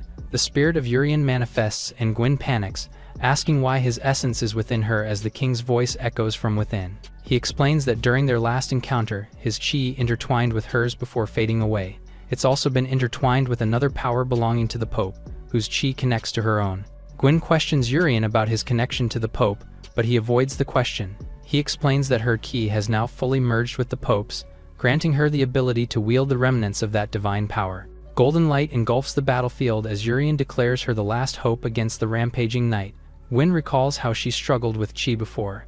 Bao steadies his composure as he draws his sword. He rises and challenges her to come forward, his voice steady while Gwen's eyes harden with resolve. Bao calls out to Gwen, urging her to step forward and embrace the path she was destined to take. The knights cry out to their princess in concern, while Gwen silently lowers her head, burdened by the weight of the moment. She raises her head and introduces herself with resolve as the 12th inheritor of her kingdom. Empowered by her duty, she lifts her sword high, declaring her loyalty and readiness to fight. Bao responds, announcing his title as the 12th sect master of his sect. He echoes his name in return. With flames and power surging around him, Bao charges forward with a battle cry for the ninth heavens. Urien warns Gwen not to rush in recklessly as she grits her teeth. He reminds her that she now possesses strength equal to Bao's own. Their swords meet in a violent explosion of power, shaking the ground with the force of their confrontation. The soldiers are taken aback as the pressure hits them, while Vivi quietly admits to having made a miscalculation. Watching Gwen step forward, Vivi reflects bitterly on how the Pope placed all her faith in the young knight. Doubt clouds Vivi's thoughts as she wonders if the Pope foresaw everything, though she refuses to believe it's possible. She then acknowledges Gwen's potential, realizing the girl carries the talent of a true chi master. Bao stands firm amidst the flames, unfazed by Gwen's attacks. Gwen stares in awe, overwhelmed by the immense power Bao wields with ease. She reflects on her journey, realizing she had only been following his lead, but determination still fills her heart. She declares her purpose, reaffirming her lifelong vow to serve her continent and uphold the path of knighthood. She recalls the legend of the Excalibur, accepting its deadly cost without hesitation in pursuit of her mission. But the truth hits her hard as she remembers that it was Bao, not her, who ultimately drew the sacred sword. She reflects on her past hesitation, questioning if her weakness came from a lack of strength or faith. Despite her reluctance, she recalls the moment she knelt before Bao, choosing to follow him for the sake of her world. She admits that she once viewed Bao only as a tool for destroying cursed armors, but her perspective began to change over time. Now, she accepts that everything has come full circle, realizing she once surrendered for her world but must now act on her own. Filled with determination, Gwen raises her sword, ready to face Bao head-on. Bao meets her attack and their blades spark as their powers collide. Gwen screams in pain as a surge of golden energy burns through her body. Bao warns her that overusing her chi will cost her life instantly. Ignoring his warning, she channels every ounce of her will into her blade, pushing forward despite the danger. She declares that she had already given up her life the moment she chose the path of knighthood. Gwen releases a surge of golden energy, sending Bao flying. He is surprised by her sudden mastery and wonders how she could have learned it so quickly. He remembers how he used to personally train his disciples. Impressed by her potential, he demonstrates his own mastery, unleashing the powerful heavenly fire. Gwen's weapon shatters as she is pushed back by the force of his attack. One of her allies cries out, offering her his sword as she scrambles to recover. Bao's power continues to erupt around her, shaking the ground as Gwen steadies herself. Determined not to give up, she spots the broken blade nearby and decides to use it instead. Lance watches as Gwen trips over once more. The knights watching protest angrily, accusing Bao of going too far and demanding he face someone his equal. Meanwhile, Vivi calmly observes from a distance, realizing that Bao was only disarming Gwen rather than truly trying to harm her. Gwen falls to her knees as Bao towers over her, commanding for her to yield. She clenches her jaw, refusing to give up as she calls upon her chi once again. Bao listens as Gwen explains how her sword still had her own chi. He realizes that they could create a powerful formation if combined. She channels the surrounding energy and challenges him boldly to submit. Bao warns her that she cannot match his power, but she stands firm. She admits her weakness, yet declares she's not alone, standing with the people of her continent. Vivi realizes Gwen's transferring her Kai to empower her comrades. The knights feel the surge of energy flowing through them. The soldiers rush forward in unison, shouting for Bao's defeat as they rally behind Gwen. Carl charges in, lunging and calling out Bao's name with fury. Lance confronts Bao directly, his sword blazing with ki. Gale declares that the man before them is no longer the leader they once followed, but a shadow of what he used to be. With a powerful cry, his friends turn enemies attack together, branding Bao as their true enemy. The ground trembles as the combined force of their strike sends Bao crashing backward in defeat. Gwen watches as the plan succeeds. Her face tightens. Suddenly, she winces in pain, her body straining from the immense energy she's channeling. Despite her exhaustion, she resolves to transfer her chi once more to strengthen her allies. Vivi appears beside her and intervenes. She struggles to call out to Vivi, but Vivi only warns her that her body can no longer handle another surge of chi. Vivi speaks calmly, acknowledging Gwen's effort and shared desire to protect her world, explaining that survival drives them both despite sides and morals. With determination, Vivi steps forward and tells Bao to move ahead while she holds off the advancing soldiers. Bao calmly orders her to release the captives. She questions his decision, warning that freeing them will only make things harder for him. Bao responds with quiet assurance, implying that he trusts her to handle her own course of action. After a moment of hesitation, Vivi agrees to act according to his wish. The knights nearby murmur in confusion, uncertain about Bao's motives and urging each other to stop him. The army charges forward on command, raising their weapons as they prepare to strike Bao down. Surrounded and overwhelmed, Bao takes blow after blow without fighting back, confusing his attackers. The soldiers, furious and insulted by his lack of resistance, demand to know if his silence is meant to mock them. Bao's memories flood back, echoing loyalty and camaraderie. Then, he finally faces Gwen again. Vivi watches solemnly, noting Gwen's determination despite her drained energy. Gwen admits her strength is almost gone but refuses to yield, clinging to one final hope. She raises her hands toward the heavens, channeling light as she senses energy from the farthest reaches of the cosmos. Drawing on the power of the universe itself, she unleashes a massive surge of ki and hauls it towards Bao. The soldiers cheer, realizing that Gwen has succeeded. They rally further, shouting their victory cry as they charge toward Bao to destroy the stone disc. Bao quietly acknowledges and praises Gwen's achievement. He then releases a wave of overwhelming power, sending the surrounding soldiers flying while thanking her. The shockwave reaches Gwen, who braces herself. A massive burst of energy erupts as the disc ignites once more. Vivi watches as she realizes that the reincarnation technique has finally activated. A glowing rift forms between realms, creating a bridge where energy from this continent begins to flow toward the ninth heavens. The skies twist into chaos, marking the end of the current world while a new one rises from its ashes. Bao wakes up surrounded by golden light, disoriented and unsure where he is. Vivi tells him that after activating the reconstruction technique, he has become one with Qi, and now resides in its flowing current. He learns that all he must do is wait as the Qi from Brest travels to the ninth heavens. The golden energy in his land swirls as light returns to the heavens, signaling recovery. Yet, a shadow of concern crosses his face as he senses something amiss. He realizes that while the heavens are healing, Gwyn's continent itself is falling apart. Vivi reminds him that his true origin lies in the ninth heavens, even if leaving feels cruel. Bao admits his feelings aren't just guilt, but also deep compassion for both realms. He says everyone, including Vivi, has faced their burdens alone, sacrificing themselves for others.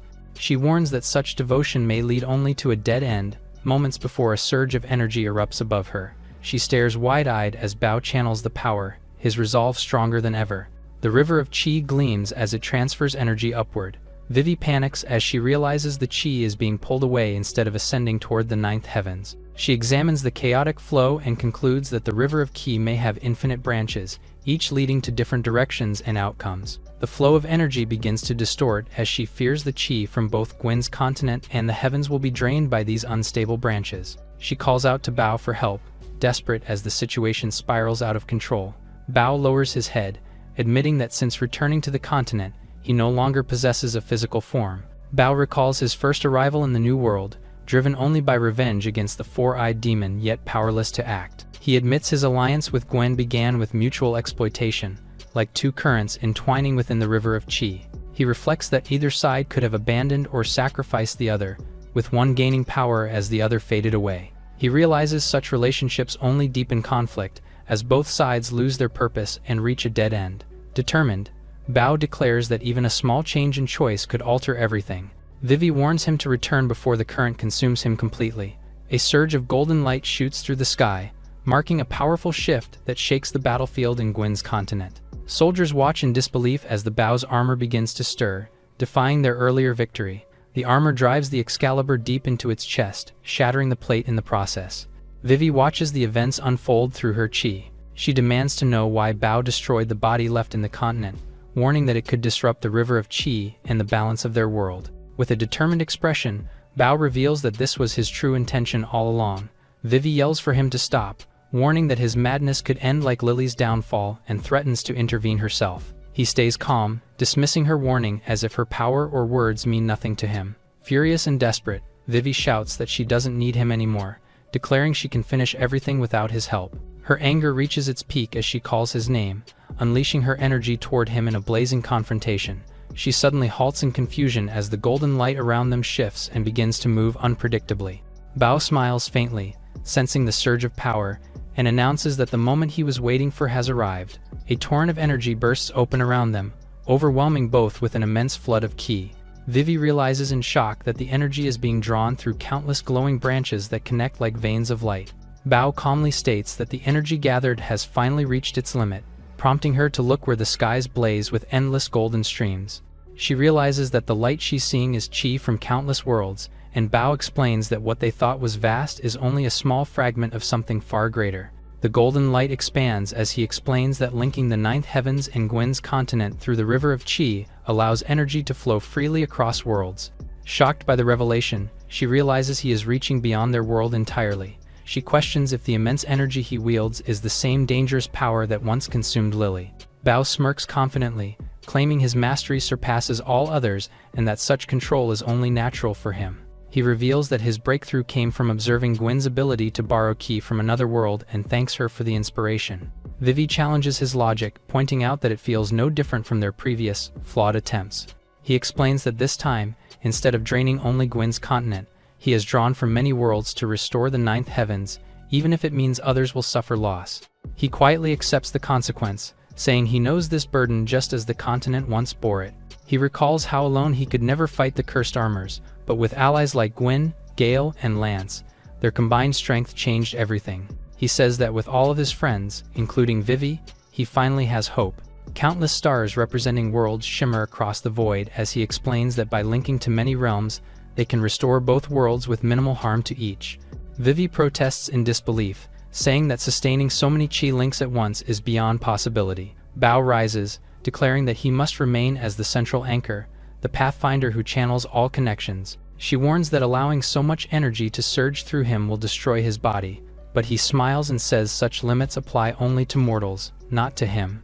With resolve, he commands the start of the ritual, and the grand seal of light beneath him awakens. Streams of golden chi rain down from the heavens, flooding the city. Confused survivors look around in shock, realizing they were supposed to be dead, yet life and energy now pulse through the air once again. They gaze up at the sky, daring to wonder if their savior is none other than their sect leader, Bao. In Gwyn's continent, golden streams start to descend endlessly as well, and the people stare upward in disbelief. Gwyn noticed the shift and realized that the corrupt chi's destruction has ceased. The Pope smiles calmly, understanding at last that only the true king could have saved their continent. She reflects on an old prophecy foretelling that the true king would come from another world, something she never believed because outsiders had only ever brought destruction. She questions who this mysterious savior could be. Carl calls out to Gwyn as they too witness the celestial light filling the heavens. She gazes upward in silent awe. She spots Bao's lifeless armor overflowing with chi. She whispers in shock, calling out to him as realization sets in. She steps forward and softly utters his name once more. Bao explains that his image now appears across countless skies, proof that their worlds are linked through his energy. He declares that all chi will flow through his body. As Lily emerges from behind, Vivi cries out Lily's name in shock. She observes that the energy feels like Lily's chi, and Bao calmly confirms that her essence too will merge with his. When asked if Lily still lives, he explains that her state no longer matters as long as her chi continues to exist. He then proclaims that from this moment on, chi will no longer vanish but will travel freely across the world, allowing every being to find their own path. Lily's body drifts upward as Vivi desperately calls out for her to wait. Vivi screams out an apology, her face filled with guilt and sorrow. Bao explains gently that Lily understands Vivi's emotions and must move on to her destined path in another world. He tells Vivi that she too should go, leaving her startled and confused by his words. The light around her intensifies as she's suddenly pulled upward toward the golden vortex. Bao tells her that the ninth heavens have been restored and offers her a choice between gaining a new body or following Lily to another world. Vivi refuses at first and asks what will become of him, wondering if he plans to remain there forever.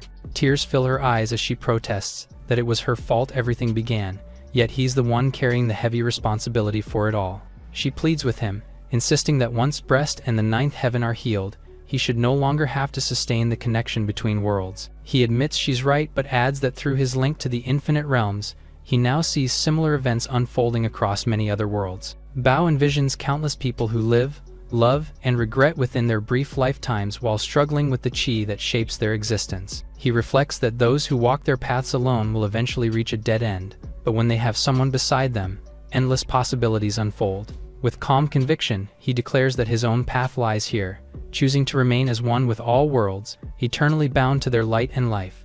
Gwyn gazes up at the light enveloping the skies. The brilliance intensifies as the sky bursts with chi.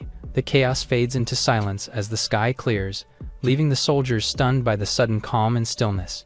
Gwyn and her knights notice the eerie peace settling over the battlefield, unsure what it means. She softly remarks on the quiet, sensing the faint stirrings of life returning to the earth. One of the knights calls out in confusion as Gwyn rushes forward toward the source of the mysterious sound. She discovers a field of flowers blooming where devastation once lay, astonished by the rebirth before her eyes. In the middle of the field lied the armor that Bao once embodied. The knights follow her, equally bewildered as they question how life could return to such a ruined place. The Pope appears before them, explaining that everyone can now sense the flow of chi within the revived land. She reveals that the continent had long suffered under the cursed armor's torment, and now its cries have finally ceased. The air shimmers with renewal as the Pope declares that the earth itself is singing the melody of its rebirth. Gale questions the sudden peace, wondering how the world that was moments from ruin could now be flourishing again. Lance wonders aloud if it was Bao himself who stopped it. Gwyn reaches toward Bao's weapon. Light floods her vision, and a cascade of golden memories reveals the truth behind his final actions. Carl worries after her as she pants from the vision. With tears streaming down her face, Gwyn realizes that Bao was the one who saved them from destruction. The others stand in disbelief, unable to accept that Bao helped them in the end. The Pope sits gracefully, marveling at how the world turned out so unexpectedly beautiful and serene. She admits that she's never seen such an abundance ever since the calamity. The knights gather around Bao's lifeless armor, each with silent gratitude. Time passes in Camelot, now thriving years after the world's reconstruction. In the bustling market, a cloaked figure shops for food, gathering ingredients from a vendor. The merchant explains that a grand celebration called the Million Dragons Feast is happening near the castle that day. The merchant offers a kind gesture, adding extra spices for the generous customer as companions urge him to hurry. The man reveals himself, and everyone immediately recognizes him as Chief Carl. The vendor quickly apologizes, offering his finest goods upon realizing Carl's identity and assuming the food is for the great feast. Carl politely declines the offer, saying the items he already has are infused with rich K. Carl effortlessly prepares a dish on the spot and offers it to the amazed vendor, who can't believe how quickly it was made. Carl walks away with his men, saying the gesture reminded him of someone who would have made him do it anyway. In Carmelo's inner hall, soldiers gather around the yin-yang formation. Lance explains that the hexagram array played a vital role in their victory over the cursed armors. He warns not to underestimate it, saying it inspired courage in everyone during the last battle. Excitement fills the room as the legendary knights make their appearance. The knights convene at the great table, acknowledging the difficulty of gathering everyone from across the continent after years apart. Lance calls the meeting to order, stating that they've gathered to discuss something significant. He announces the plan to establish the continent's Innitid Knight Regiment and to decide on its official name. The knights begin offering suggestions, debating between serious and humorous names, each reflecting their personalities and ideas. Carl recalls that Gwyn wanted the name to honor the hexagram formation Bao once left behind. A knight wonders aloud why it's called a hexagram when it simply looks like a round table. Inspired by that remark, Lance stands tall and declares the new name of the Knights of the Round Table. The others nod in agreement, complimenting how fitting and dignified the title sounds. With swords raised together, they swear their oaths to protect the continent without fear or hesitation. Later, the knights notice Gwyn's absence and assume she is at her usual peaceful spot. Speaking to the spirit of Bao, she reflects on how much the world has changed since his sacrifice. Gwyn sits gracefully among the flowers, smiling softly as she wonders if Bao would even recognize her now. She thinks about how long it's been since she last wore her battle armor. Gwyn remarks that the time for war has passed and that laying down the armor feels right. The knight confides that the others want her to lead the regiment, though she doubts her worthiness for the role. She admits to feeling weak and uncertain, unsure how far she can go in fulfilling her vow to protect her world. Despite her doubts, she smiles faintly and assures herself that it's all right. Gwyn stands confidently before Bao's armor, assuring him that no matter what comes her way, she will keep moving forward. She gazes down at the Excalibur, reminiscing how fate once brought them together through it, wondering aloud if drawing the sword once more would make him reappear. The peaceful moment is interrupted when a shadowy figure appears at a distance. Gwyn turns sharply, while the newcomer hesitates to introduce himself. The young man steps forward, explaining that he's a sword trainee from the castle delivering a weapon for his master's upcoming tournament. He nervously adds that all the other swords were taken, so he came to retrieve the one resting here instead. She tells him that drawing it could cost his life. The trainee brushes off her concern with pride, claiming that such superstitions do not scare him. Gwyn's eyes widen slightly before a faint, knowing smile forms on her lips. She invites him to try, casually asking for his name, to which the young man simply replies that he is called Arthur.